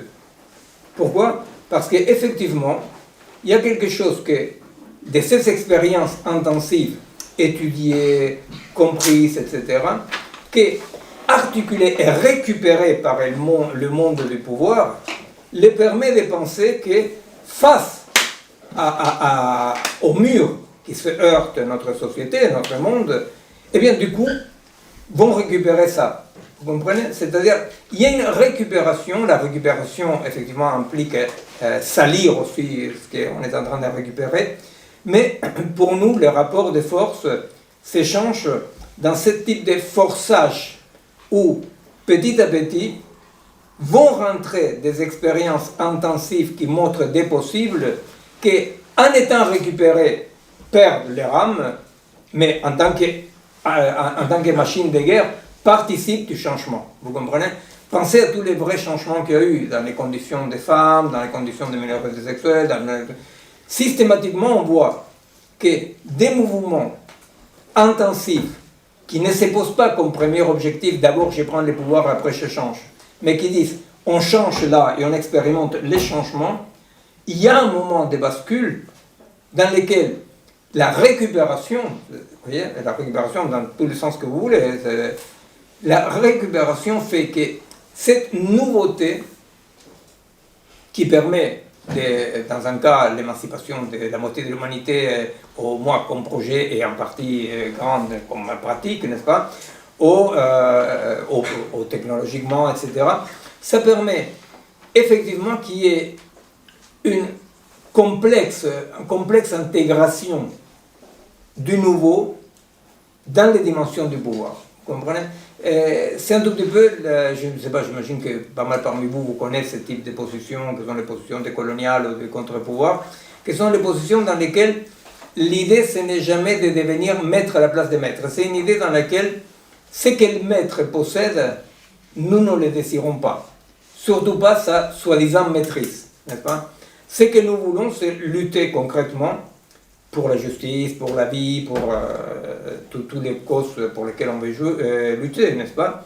Mais que la dynamique que nous voyons là-dedans, c'est cette dynamique dans laquelle, eh bien, ce qui fut pendant longtemps intensif, archi-minoritaire, à un moment donné, de par l'aporie, par l'impossibilité pour le système de continuer comme avant, rentre dans les fissures comme un changement. Vous voyez?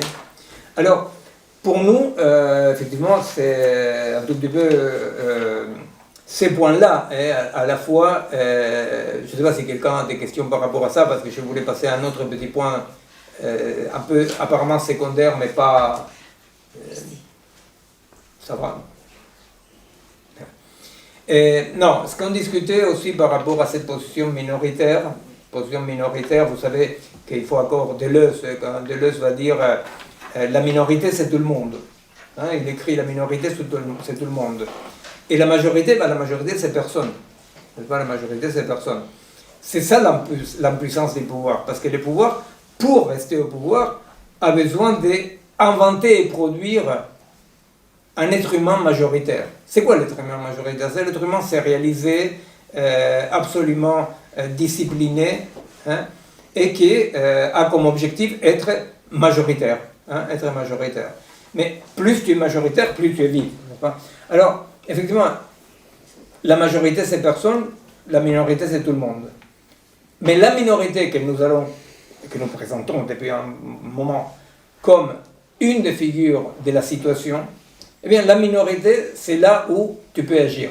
Vous comprenez? C'est-à-dire que la réponse qui va donner le mouvement de contre-pouvoir ou de colonial, la réponse va dire, en rêvant du pouvoir, demain, tu te rends puissant aujourd'hui.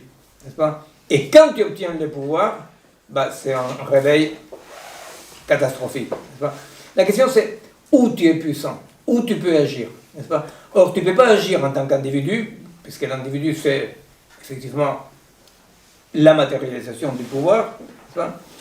Le seul agir possible, c'est dans lequel on se met dans des situations objectives, concrètes, on assume les situations dans lesquelles nous sommes, n'est-ce pas? Et on accepte cette récomposition des raisons de quoi? Des raisons de se réveiller le matin. Hein, c'est-à-dire pourquoi je me réveille le matin, hein, pourquoi faire quelque chose.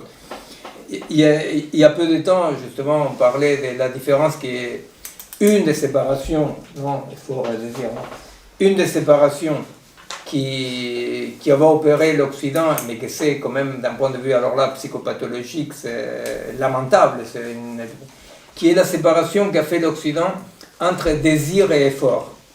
Hein? C'est-à-dire que l'Occident, dans sa production de l'individu impuissant, triste, qui rêve du pouvoir parce qu'il est impuissant, etc., eh bien, une des séparations qu'il a fait, il y a beaucoup, hein, c'est-à-dire l'individu est cette entité qui se sépare de la durée spatio-temporelle des processus pour penser qu'il y a un temps qui lui est imparti, par exemple, le temps de la montre. Hein, le temps de la montre, alors il croit qu'il peut perdre du temps ou gagner du temps sans voir que c'est pas possible ni de perdre ni de gagner du temps.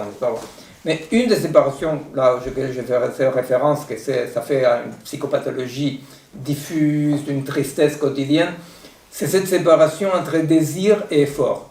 Vous voyez? C'est-à-dire que l'Occident a créé cette idée de que tout effort est à éviter. Hein? Alors les conforts, la technologie, alors pourquoi me priver du GPS, mais pourquoi me priver de quoi que ce soit du confort? Alors dans cette séparation, ce que l'Occident a réussi à faire, c'est créer une sorte de perception du quotidien dans laquelle il y aurait un raccourci vers l'objectif qui nous éviterait le parcours.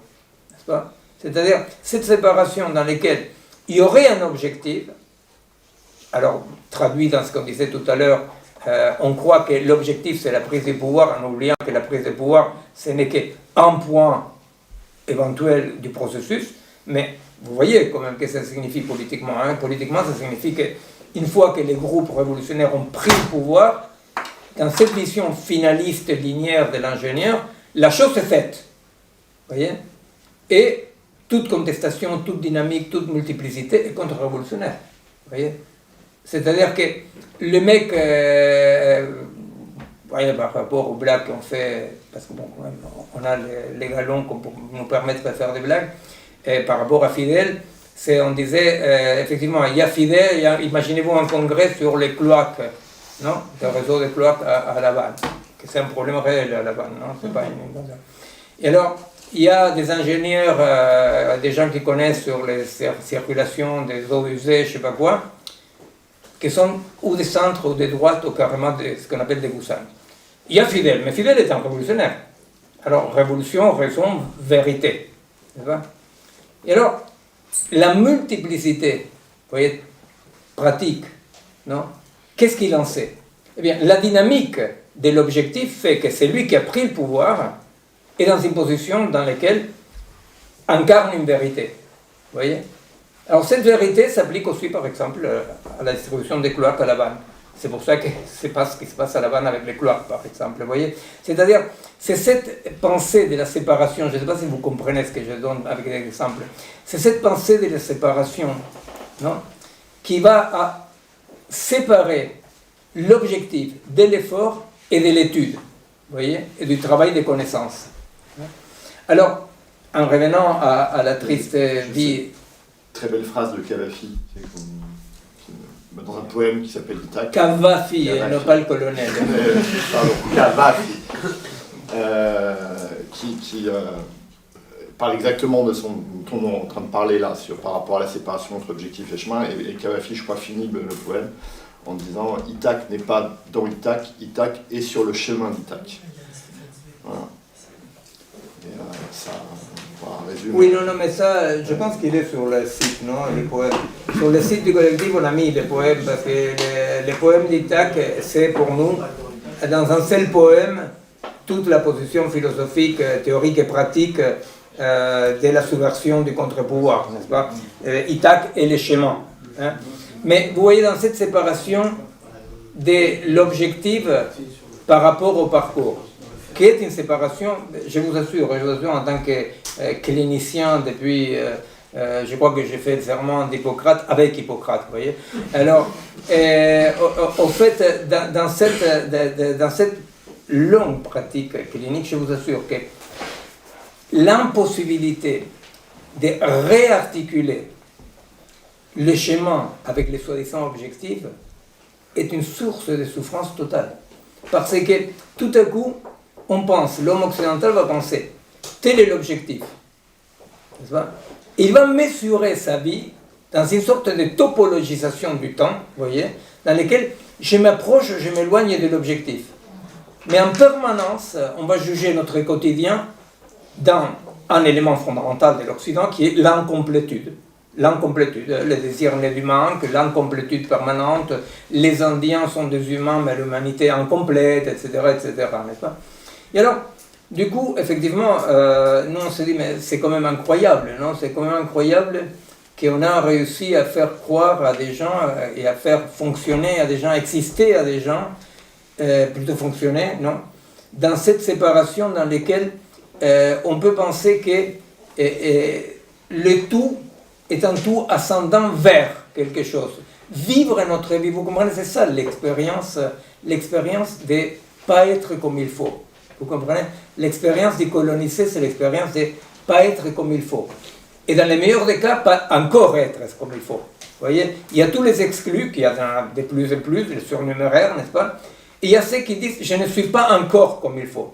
Et vous savez bien, les récits des gens, la souffrance quotidienne des gens, qui s'obligent à raconter à tout le monde et à se raconter qu'à vrai dire, ils ne sont pas encore comme il faut, mais qu'ils sont dans la route, vous comprenez? C'est-à-dire, les gens vendent comme un truc fondamental l'idée de « je suis sur le chemin ». Vous dites « mais comment tu es sur le chemin ?» Tu es. Vous savez, c'est ce que le mouvement décolonial fait la différence entre « ser » et « estar siendo », non? Être l'être occidental parmi les uns, et estar siendo, c'est-à-dire être en train de, être là, ça serait être là, mais surtout, c'est pas être là dans le sens de ne pas bouger, vous comprenez, c'est la complétude en permanence, en train de se détotaliser en permanence, vous voyez. Et alors, vous voyez par exemple dans la pédopsychiatrie, quand on voit la souffrance des enfants, eh bien, une des causes de souffrance des enfants, c'est l'impossibilité de voir l'enfant en tant qu'un être là. C'est-à-dire, quand il a 5 ans, il n'attend pas aller au CP l'année prochaine, vous comprenez? S'il joue le piano, c'est pas parce qu'il sera concertiste, c'est parce qu'il joue le piano, vous voyez? S'il tape bien sur le ballon, c'est pas parce qu'il sera Maradona, c'est parce qu'il tape bien, vous comprenez cette difficulté qu'on a pour être là, vous voyez? Être là dans ce qui est la durée, comme dirait Bergson, la durée, que ça serait cette unité ontologique spatio-temporelle dans laquelle il n'y a pas un espace et un temps, il y a être là. Et alors, effectivement, de ce point de vue, les gens disent je désire, Wittgenstein, dans les Tractatus, il parle de ça, non? Il parle un peu de tout, Wittgenstein, c'est compliqué, mais bon. Alors, Wittgenstein, dans les Tractatus, il va dire quelque chose dans ce sens-là. Il dit comment je peux savoir que quelqu'un a voulu lever les bras, non? Il dit bon, parce qu'il a levé les bras. Vous comprenez? Wittgenstein il va s'attaquer à cette idée d'un petit moi dans les moi qui désire et qu'après c'est fait. Vous comprenez? Il va dire non, mais il y a cette unité, non, dans laquelle on sait que quelqu'un a levé le bras, soit parce qu'il a levé le bras, soit parce qu'il était attaché et il fait comme ça, n'est-ce pas? Mais il n'y a pas je veux, il n'y a pas cette instance métaphysique de je veux et après je me donnerai les moyens. La neurophysiologie, quelques ans après la mort de Wittgenstein, quelques décennies après, lui donne raison. C'est-à-dire, aujourd'hui, grâce à l'imagerie cérébrale, on sait que l'acte précède toute décision minimale, n'est-ce pas, conscient ou pas conscient, c'est-à-dire l'acte précède. Alors, cette séparation du désir avec l'effort, c'est incroyable. Alors, un exemple un peu, disons, banal, non? Imaginez-vous quelqu'un qui vraiment a décidé d'une façon tout à fait postmoderne ou hypermoderne, de que tout, il veut avoir toujours le résultat en s'épargnant l'effort, n'est-ce pas? Parce que l'effort, c'est pas bien. Imaginez-vous quelqu'un qui a cette idée pour faire l'amour. Non? Imaginez-vous quelqu'un qui dit pourvu qu'elle soit très très rapide, n'est-ce pas, et sans aucun effort, n'est-ce pas? Bon, je parle de ça comme les gâteaux des filles. Pourquoi? Parce qu'effectivement ce sont des choses qui évoquent des images. Parce qu'on est dans un monde tellement colonisé par la séparation entre l'effort et le désir, n'est-ce pas, qu'il faut chercher, il faut dire mais où encore on arrive à voir la consubstantialité entre l'effort, qu'on nommerait plutôt le schéma, n'est-ce pas, et le désir. Eh bien, on ne les trouve que dans des expériences dans lesquelles, justement, on ne s'expérimente pas comme un moi par rapport à un autre, mais dans lesquelles il y a quelque chose à faire, n'est-ce pas, quelque chose à faire. Alors, de ce point de vue-là, effectivement, les alternatives, moi, pendant plusieurs années à Avignon, il y avait tous les ans une réunion avec des groupes néo-ruraux plus ou moins structurés, plus ou moins folkloriques, non? Et effectivement, il y avait cette question de la souffrance, n'est-ce pas, la souffrance de supporter tout ça, non? Et moi, je pense que dans l'alternative, et c'est qu'on discutait avec Alexia et Benoît, non, c'est un point important dans leur expérience, c'est de pouvoir enjamber cette séparation coloniale entre l'effort et le désir, non, pour pouvoir assumer des choses qui peuvent être dures, hein, mais que ce ne sont pas dures comme un accident, vous comprenez? Ce n'est pas l'effort, la dureté vécue comme l'homme occidental comme un accident évitable, vous comprenez? Sinon, cette joie d'incorporer le chemin, la dureté, l'effort à un processus qui n'a pas comme objectif la tomate, n'est-ce pas? Dans lequel il y a ces tout-là. Eh bien, de notre point de vue, effectivement, c'est que nous avançons comme une éthique situationnelle, savoir avec ça, avec cette possibilité d'expérimenter cette non-séparation. Vous comprenez? Oui. Oui, je ne peux pas m'empêcher de penser à une citation qui est de Simone de Beauvoir, faire et en faisant se faire. Mais dans le faire et en faisant se faire, il y a peut-être encore trop de je ne sais pas, voilà, moi je pense un peu à ça, mais est-ce que c'est juste ou bien est-ce que... Non, moi, tu vois, parce que je pense que là, c'est une question de qu'est-ce qui recouvre ces jeux, tu vois? C'est-à-dire, je crois qu'un jeu qui en faisant ses faits, justement, est un jeu qui n'est pas un jeu cartésien de domination. Tu vois, c'est un jeu immanent, contemporain au faire. Tu vois, c'est-à-dire qu'en faisant se faire, effectivement, c'est un tout petit peu c'est l'émergence de ni un moi, ni un objet, ni un sujet, ni un objet. Mais voilà. Ce serait bon, en fait, ça pourrait correspondre à ce que À mon vous avis, expliquez. c'est une bonne. Oui. Je crois toujours sincèrement que Sartre, que j'ai beaucoup aimé et continue à aimer, et il s'est un peu fourvoyé, c'est pas peut-être.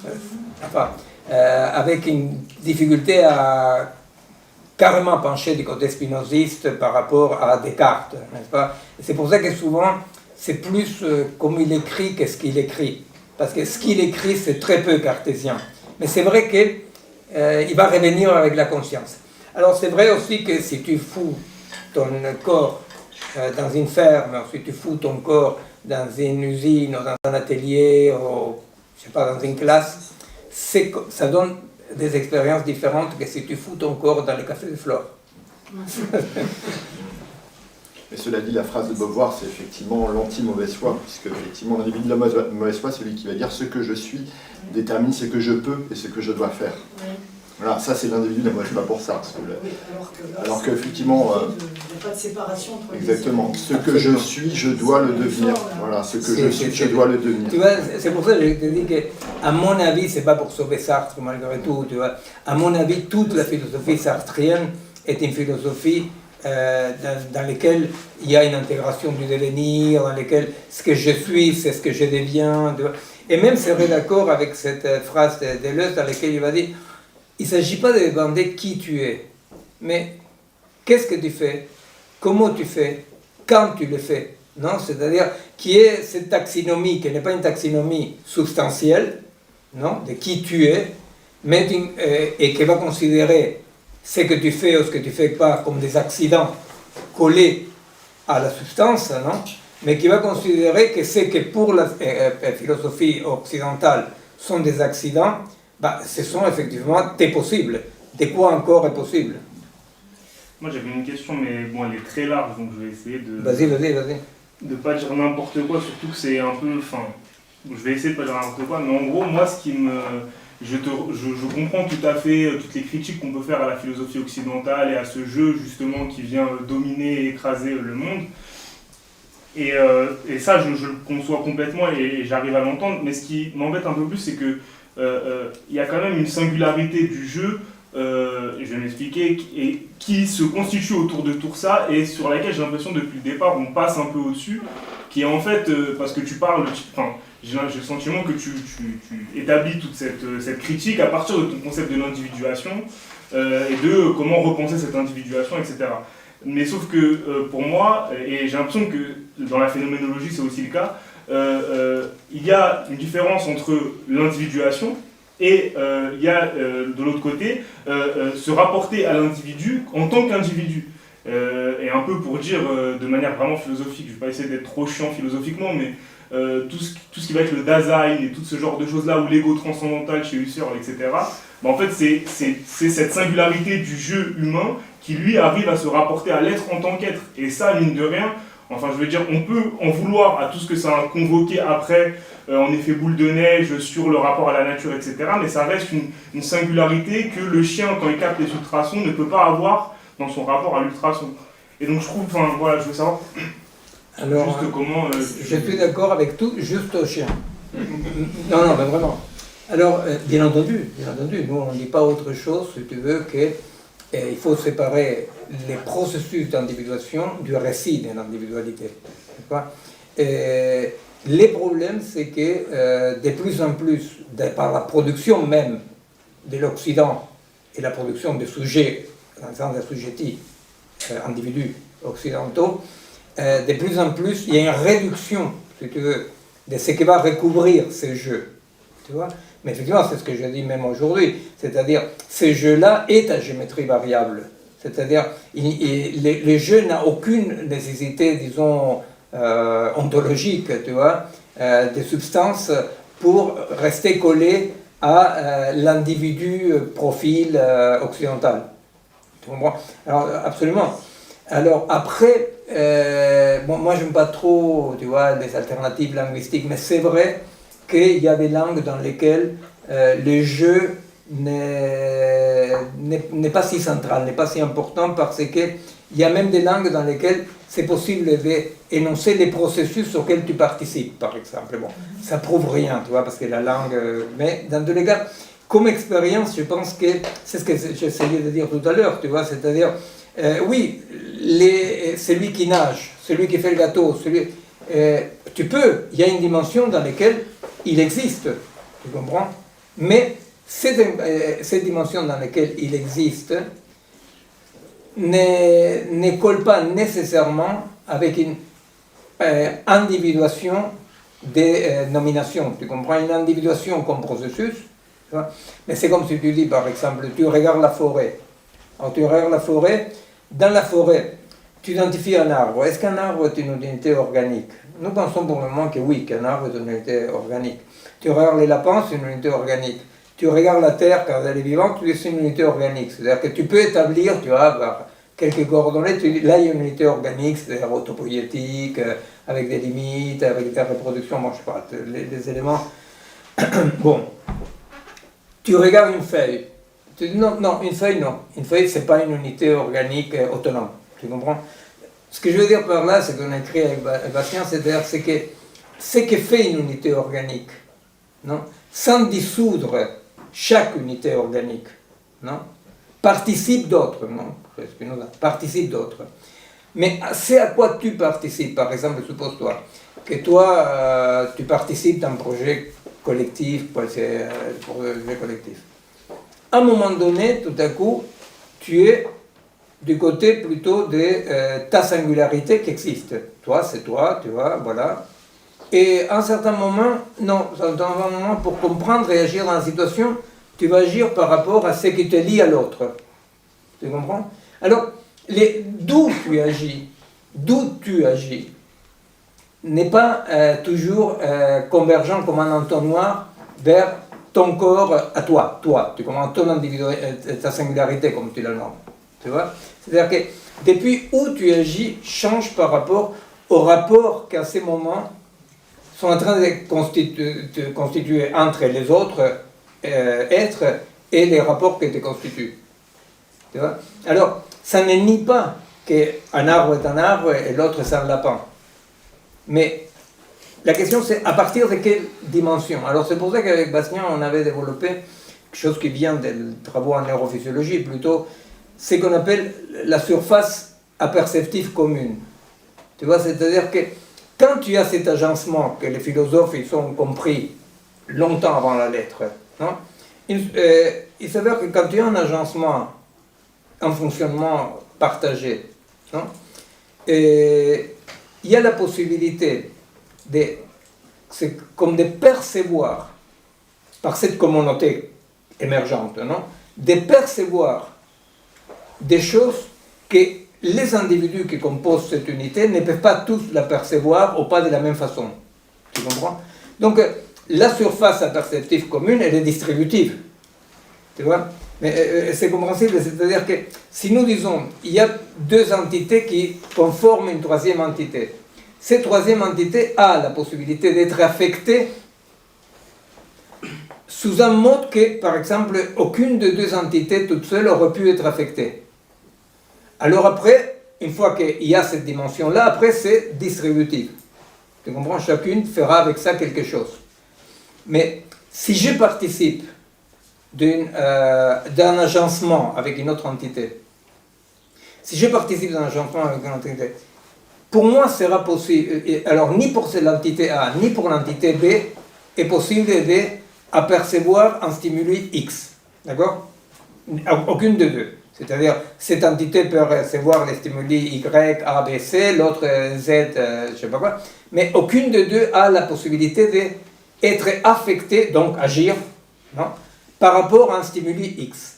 Dans l'agencement de ces deux entités, émerge une dimension qui peut apercevoir ou appréhender, comme dirait Whitehead, non, X. Alors après, qu'est-ce qui se passe? Il se passe que moi et l'autre entité, ces deux entités, seront affectés par X à leur façon. Tu comprends? Alors, donc, la question, c'est pour ça que la joie pour Spinoza, c'est effectivement cette capacité de s'agencer avec des corps qui augmentent ta capacité d'agir, ta puissance d'agir. Mais pourquoi augmente ta puissance d'agir? Augmente ta puissance d'agir parce qu'elle augmente ta puissance de perception et aperception du monde. Alors, ça ne va absolument pas contre la réalité objective et immédiate que toi c'est toi, moi c'est moi, tu comprends, à un certain niveau. Tu vois, à un certain niveau. Et nous voyons bien, par exemple, comment la crise environnementale, c'est un mot, je vais dire rapide pour, vous comprenez, environnementale, la crise quoi? Environnementale. Voilà. Et celle-là, effectivement, c'est quelque chose que de moins en moins est quelque chose que nous, en tant qu'individus, on la voit de dehors. Vous voyez, c'est-à-dire de plus en plus, les gens se rendent compte, c'est-à-dire qu'on fait l'expérience qu'à vrai dire, on était agencé, vous comprenez, c'est-à-dire que dans l'après-coup, on se rend compte qu'on était agencé, on avait négligé ces agencements-là, mais quand même, on se rend compte que non. C'est-à-dire, c'est pas vrai qu'il n'y a pas de société, comme disait Thatcher, il n'y a que des individus. Vous voyez, on expérimente ça. Alors, ça veut dire qu'il n'y a pas des individus? Non, tu vois, c'est pas une sorte de holisme qui dissout tout. Par rapport aux chiens, et je te parle de la part de mon chien Toby, par rapport aux chiens, je vais revenir aux chiens historiques. C'est qui les chiens historiques? C'est les cyniques. Cynique vient des chiens. Vous savez que Diogène était appelé comme insulte, on le sait, tu es un chien. Non? Et lui, qu'est-ce qu'il fait? Il va récupérer l'invective, il va réindiquer l'invective. Je suis un chien, il dit. Non? Et alors, il va dire, oui, je suis un chien parce que je me débarrasse des surcodages de la société. Non? Non pas se débarrasser des normes sociales, ça ne veut pas dire si je ne suis pas just a brick in the wall. Non, si je ne suis pas just a brick in the wall, qu'est-ce que je suis? Je suis une liberté totale. Non. Non. Alors nous faisons la différence entre surcodage et codage. Vous voyez quelle est la différence entre surcodage et codage? Oui. Toi qui es belge, il s'avère qu'il y avait 2 camionneurs belges, bien entendu, on est à Paris quand même, tu vois, qui arrivent devant un tunnel. C'est marqué interdit plus d'1,50 m. Et le camion fait 1,60 m. Alors le copilote, il regarde à droite à gauche et dit, il n'y a pas de flic, fonce. Alors effectivement, les codages, c'est ça. Les codages, c'est quelque chose qui existe nécessairement. Alors vous imaginez, au milieu de la pampa, ils mettent un panneau, interdit plus d'1,50 m. Bon, alors il faut un flic, effectivement. C'est-à-dire que le surcodage, c'est cet excès du code qui n'a aucune consonance avec un processus réel. C'est-à-dire qu'il n'y a aucune consonance. Bon, alors, qu'est-ce qu'il va dire Diogène? Diogène va dire, je refuse les normes ridicules de la société. Mais non pas dans un sens d'une liberté absolue de voler sans aile ou faire n'importe quoi. Vous savez, les pervers les plus pervers qui transgressent les lois sont ceux qui transgressent la loi de la gravitation universelle, alors ils volent. Mais, bon, alors on va dire non. Les chiens, il va dire, les chiens, j'admire les chiens, dit Diogène, parce que les chiens, ils organisent leur vie d'un point de vue tout à fait libre. Et là, pas mal de siècles avant Spinoza, il va définir la liberté comme quoi? Comme l'a définit Spinoza, il va dire la liberté ne s'oppose pas à la nécessité. La liberté est celui qui peut agir d'après sa nécessité. Vous comprenez? Non pas une surnécessité, une nécessité. Alors c'est pour ça que quand Heidegger ou pas mal d'autres, je dis Heidegger parce que c'est les Dasein, il dit les animaux sont un être là. Eh bien, c'est Heidegger comme Buridan qui n'avait jamais vu un asne, tu vois. Heidegger n'a jamais dû faire trop attention à un chien, parce que ce n'est absolument pas vrai. Aucun animal vivant, aucune plante est là, dans ces êtres-là, anthropocentristes d'Heidegger, tu vois. C'est-à-dire, Non, c'est-à-dire les plantes, tout être vivant et les écosystèmes, effectivement, agissent en explorant ces possibles, tu vois, en se développant.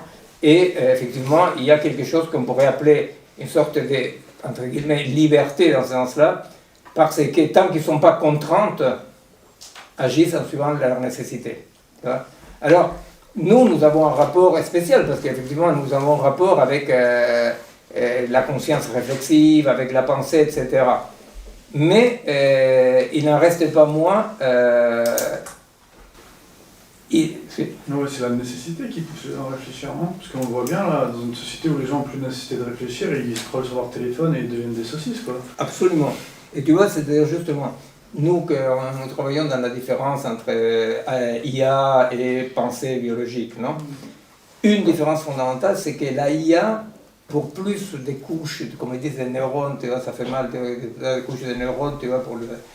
Et ils ne peuvent jamais opérer des sauts au-delà de la norme, tu comprends? C'est-à-dire, c'est moyenne toujours, quoi. c'est toujours normé, Ouais. c'est toujours... Or, la pensée, c'est ce que tu dis, la pensée, effectivement, une pensée qui n'est pas le surcodage, est une pensée qui correspond à une nécessité, effectivement. Moi, j'avais envie de bordéliser un petit peu, parce que je sais pas trop, c'est pas vraiment une question, et ça a un rapport avec ce qu'on vit aujourd'hui, c'est la prise en charge des autistes dans une situation où on est... Soit il y a des choses très protocolaires qui sont de l'ordre du comportementalisme, qui donnent des recettes, etc. Ouais. Soit il y a le rapport bordélique au quotidien avec ce qui se passe. Et du coup, gérer les crises et comment faire pour que les gens...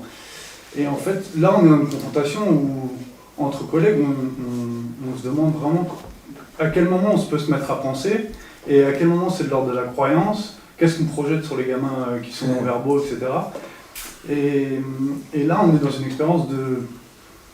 Enfin, moi, j'ai l'impression qu'on est dans ce truc-là d'essayer de penser et de réfléchir sur quelque chose où il n'y a rien derrière, quoi. On peut tester, on est toujours dans des essais-erreurs, etc. Mais du coup, bah, il y a ce truc rassurant d'avoir des protocoles, on sort tout le temps de ABA, Teach, qui ont l'air d'être formidables. Mais on peut quand même douter, quoi. Bah, écoute, c'est un très bon exemple, hein, parce que si tu veux, bon, moi j'ai travaillé très longtemps en pédopsychiatrie, non? Ouais. Au fait, si tu veux, le problème c'est que par rapport aux enfants autistes, l'enfant autiste, on a presque toujours, sauf quelques exceptions, on l'utilisait comme écran de projection des théories.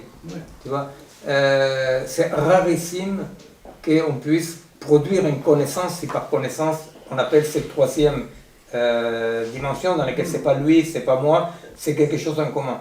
C'est rarissime les expériences dans lesquelles il y a eu un essai de produire une connaissance avec l'enfant autiste, tu vois.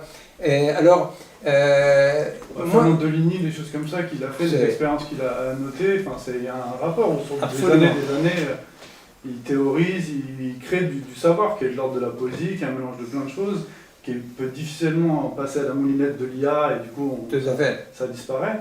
Mais il y a eu des tonnes de choses qui se sont passées. Il y a eu des tonnes de choses, sauf que dans cette époque disciplinaire, réactionnaire, tu vois, tu vois, comme moi je travaille en pédopsychiatrie, il n'y avait aucun enfant dans mon service médiqué, par exemple. Aujourd'hui, ils sont médiqués même en dehors du service, tu vois, Mais tu vois, c'est-à-dire, par exemple, toi, tu es dans la clinique, tu peux comprendre très bien que toi, tu es parent d'un enfant autiste, tu vois. Si tout à coup, tu peux les dresser pour aller au restaurant et que personne ne les regarde et que ce n'est pas un scandale, tout le monde se sent tranquille. Et même, tu sais bien que ça diminue le sadisme familial envers l'enfant. Bon. C'est-à-dire que, donc, on ne va pas juger. Mais la vérité, c'est que dans toutes ces méthodes-là, même y compris la forteresse vide, je sais pas, dans toutes ces méthodes-là, il y a un manque de cette sagesse pratique qui consiste à... J'ai certaines expériences, certains savoirs, mais qui est l'autre, tu comprends? Mais pas l'autre en tant qu'objet. Tu vois, quand on dit, imagine-toi qu'on reprend la formule, l'objet n'est pas la source du savoir. C'est-à-dire que je n'ai pas trouvé le savoir en regardant l'autiste. Non, il se passe des choses tout le temps. C'est agençant. Et ça, c'est le temps, tu vois, c'est le temps. Il faut quand même une psychiatrie qui refuse la performance adaptative, tu vois, normalisatrice. Ouais, mais est-ce que le monde de la marge, il n'y a pas une place en fait? Les gens qui se marginalisent, qui font, je sais pas, j'imagine le groupe punk qui est sur scène, qui délire, etc. Je veux dire, enfin, on va vers quelque chose qui serait de l'ordre de plus de liberté, d'un truc comme ça qui casserait les codes, qui se casserait voilà, ce surcodage un peu. Bah, les autistes, ils sont constamment en train de casser ce surcodage-là, et on est dans un rapport où nous, on théorise sur eux des choses. Enfin, moi, j'ai la chance d'avoir grandi avec des frangins autistes, donc depuis petit, j'imagine des choses sur eux. Aujourd'hui, je me retrouve dans un cadre institutionnel où j'essaie de travailler avec ça. Bah, en fait, voilà, quelle liberté on laisse à ce truc-là? Est-ce que c'est baver dans un coin, jouer avec machin, voilà. Ou alors c'est gênant parce qu'il est dans un restaurant, donc là tout de suite, mais en même temps c'est agréable de bordéliser un restaurant, je veux dire que quand on est en envie, tout d'un coup il y a quelqu'un qui tu vois, les cyniques c'était ça. Ouais, ouais. Les cyniques c'était, tu vois, il faut bordéliser, mais pas bordéliser dans un sens caractériel. Non. Bordéliser parce que si tu n'acceptes pas d'être bordélisé, rien de nouveau peut émerger. C'est les talons d'Achille de la IA.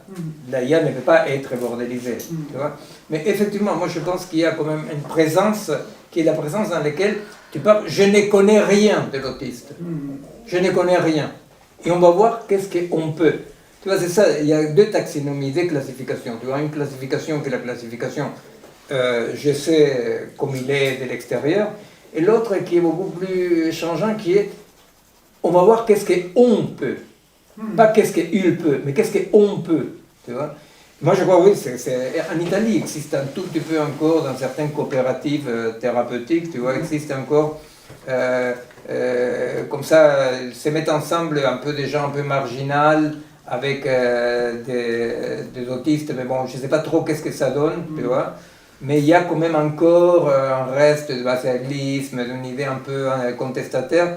Mais la vérité, c'est que le monde actuel est un monde d'une normalisation absolue dans lequel... Mais c'est ce qui fait péter les plombs de plus en plus à tout le monde. Donc de toute façon, on va se retrouver avec des gens de plus en plus à la masse et de plus en plus marginaux et dingos. C'est ce qu'on voit partout dans la rue. Enfin, moi, j'habite en région parisienne depuis 6 mois.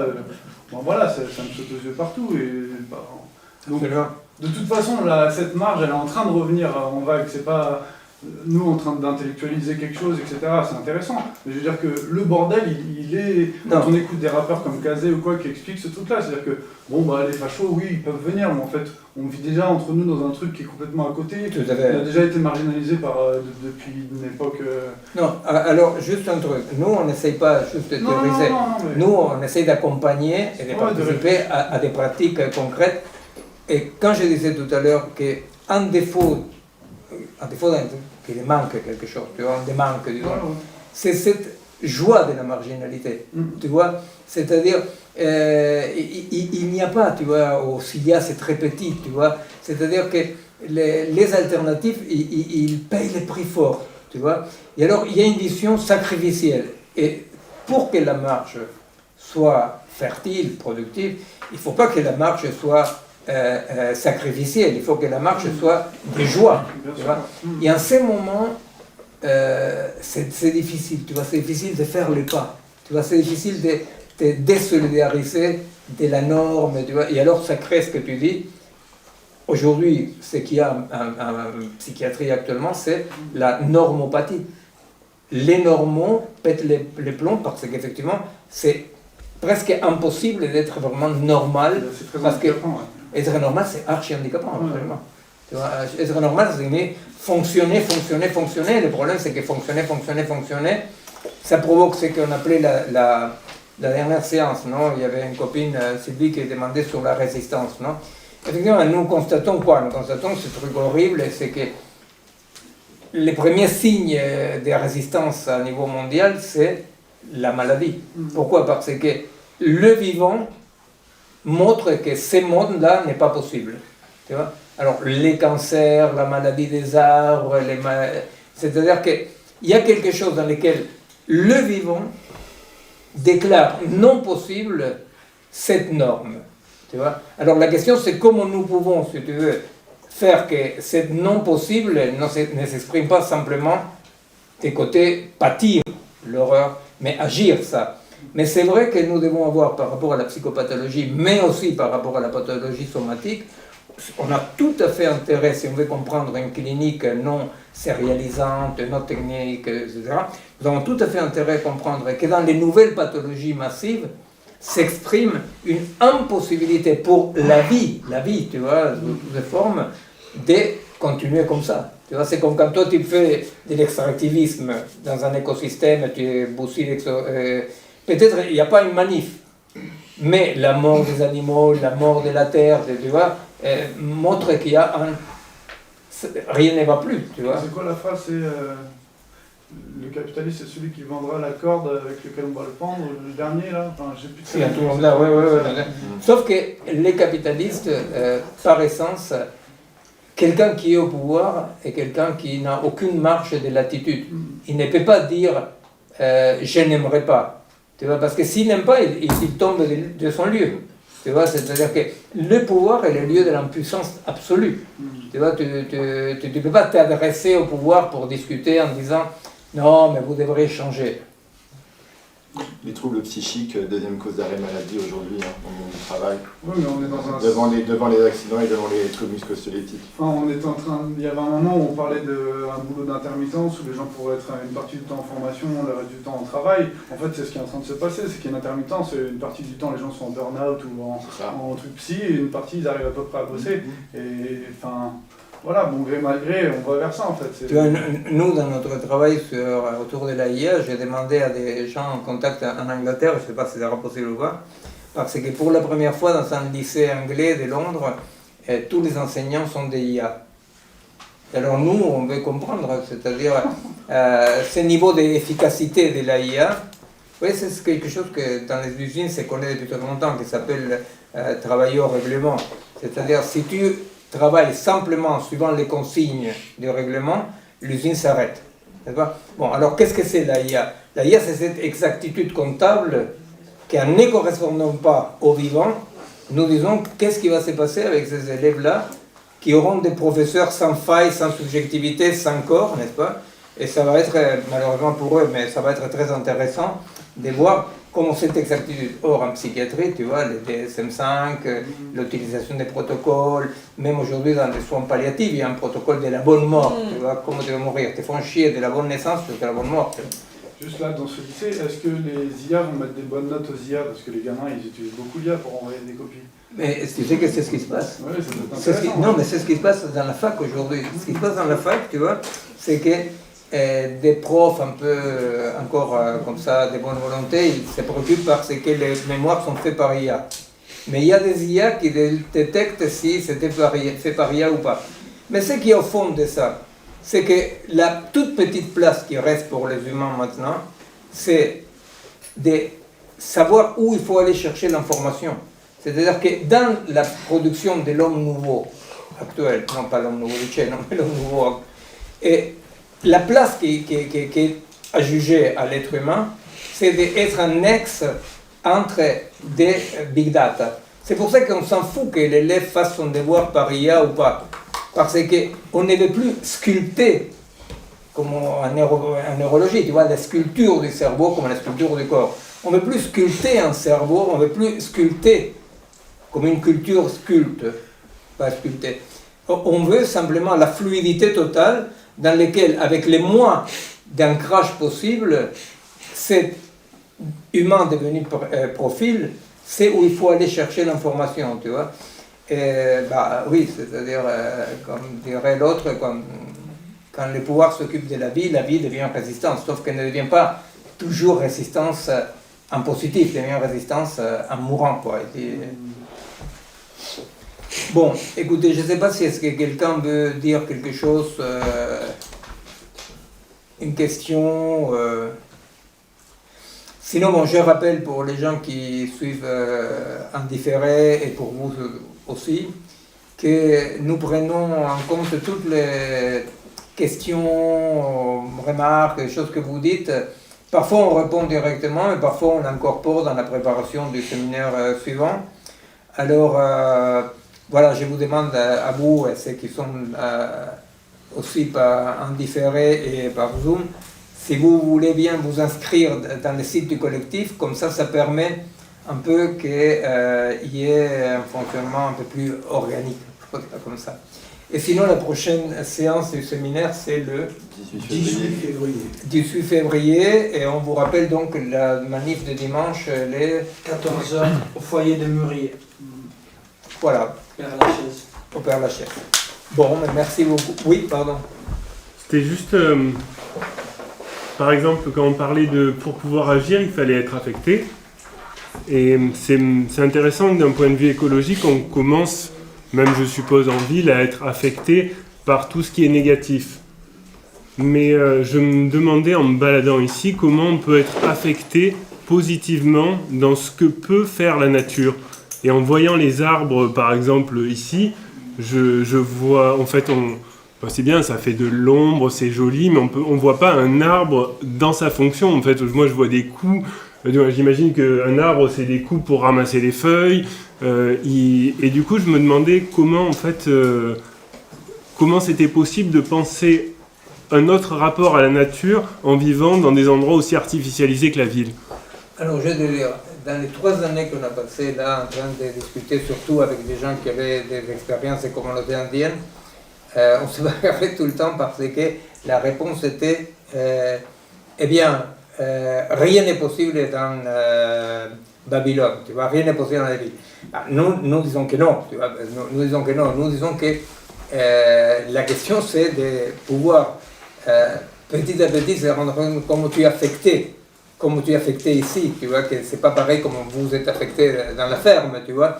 Mais par quoi, comment on est affecté? Parce que si nous continuons simplement à être affectés passivement et à subir ça, la réaction est toujours fasciste, tu vois, que ça consiste à dire, bon, pour quelques-uns, il y a de l'eau pure, pour quelques-uns, il y aura de l'air pur, pour quelques-uns, tu comprends, c'est-à-dire que la réaction immédiate, c'est la réaction dans laquelle il y a les métèques, mais il y a ce qui pollue, tu comprends, c'est-à-dire que, donc la réaction est toujours de se retirer. Or, celui qui se retire, il peut être cruel, pourquoi, entre autres? Parce qu'il est moins affecté à la fois, tu vois, il va tout faire pour défendre ses privilèges. Alors, moi je crois qu'effectivement, c'est très important de développer des pratiques urbaines à partir de pourquoi dans ces quartiers-ci, qui sont les laboratoires sociaux que nous avons fait par exemple en banlieue, tu vois, dans lesquels il s'agit de dire, mais comment le monde existe dans cette situation, tu vois, si le tout se manifeste dans chaque situation, sous quel mode? Alors, les modes sur lesquels se manifeste le monde dans une ville comme Paris, c'est pas pareil que dans une ferme, effectivement, tu vois.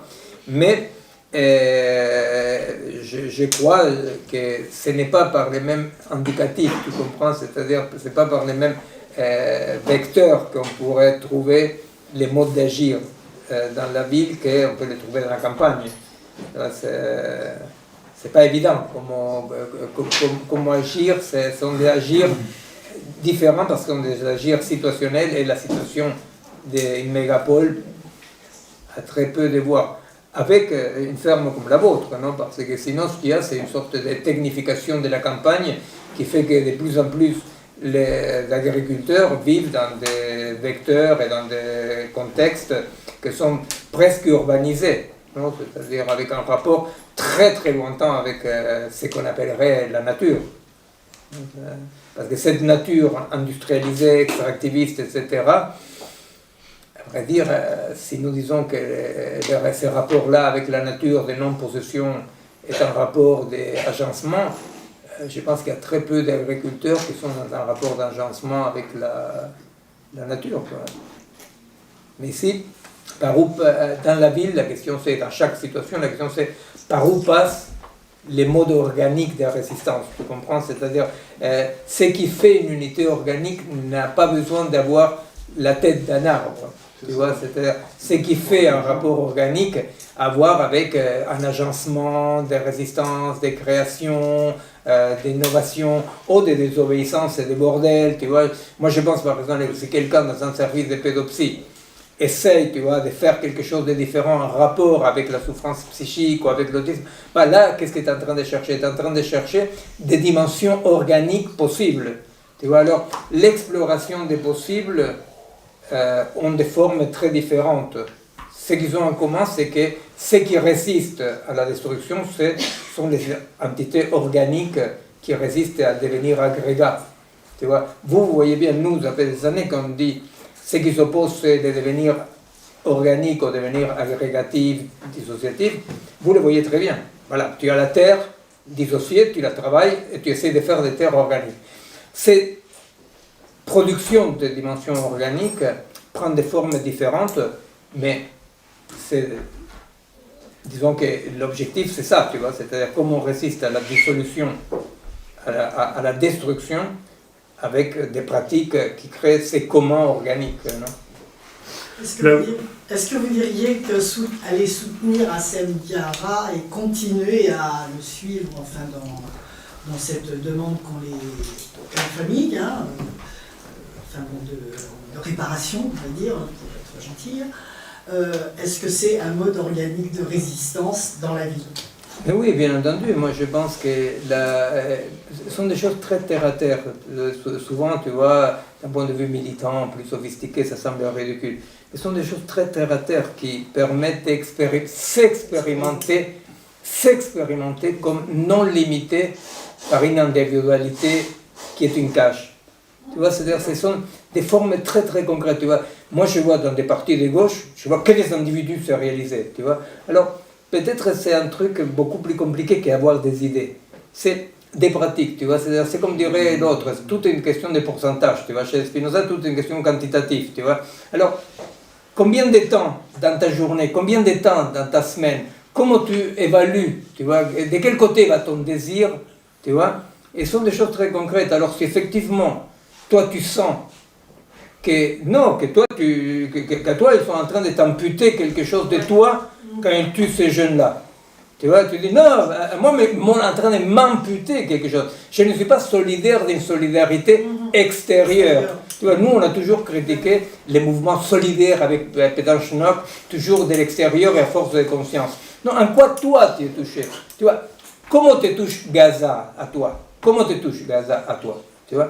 Et alors, moi, je pense que ça sont des pratiques concrètes d'élargir ta surface d'affection, mais qui vont accompagner par des actions concrètes qui te décentrent, que te marginalisent, tu vois, que te marginalisent et que c'est pas et qui exige un changement d'évaluation de ta journée, tu vois. Je sais pas combien j'ai gagné cette journée.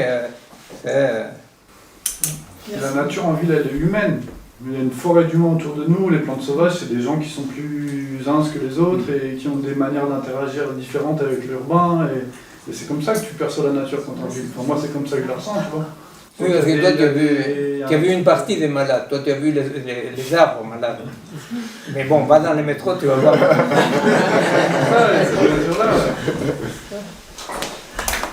Bon, écoutez.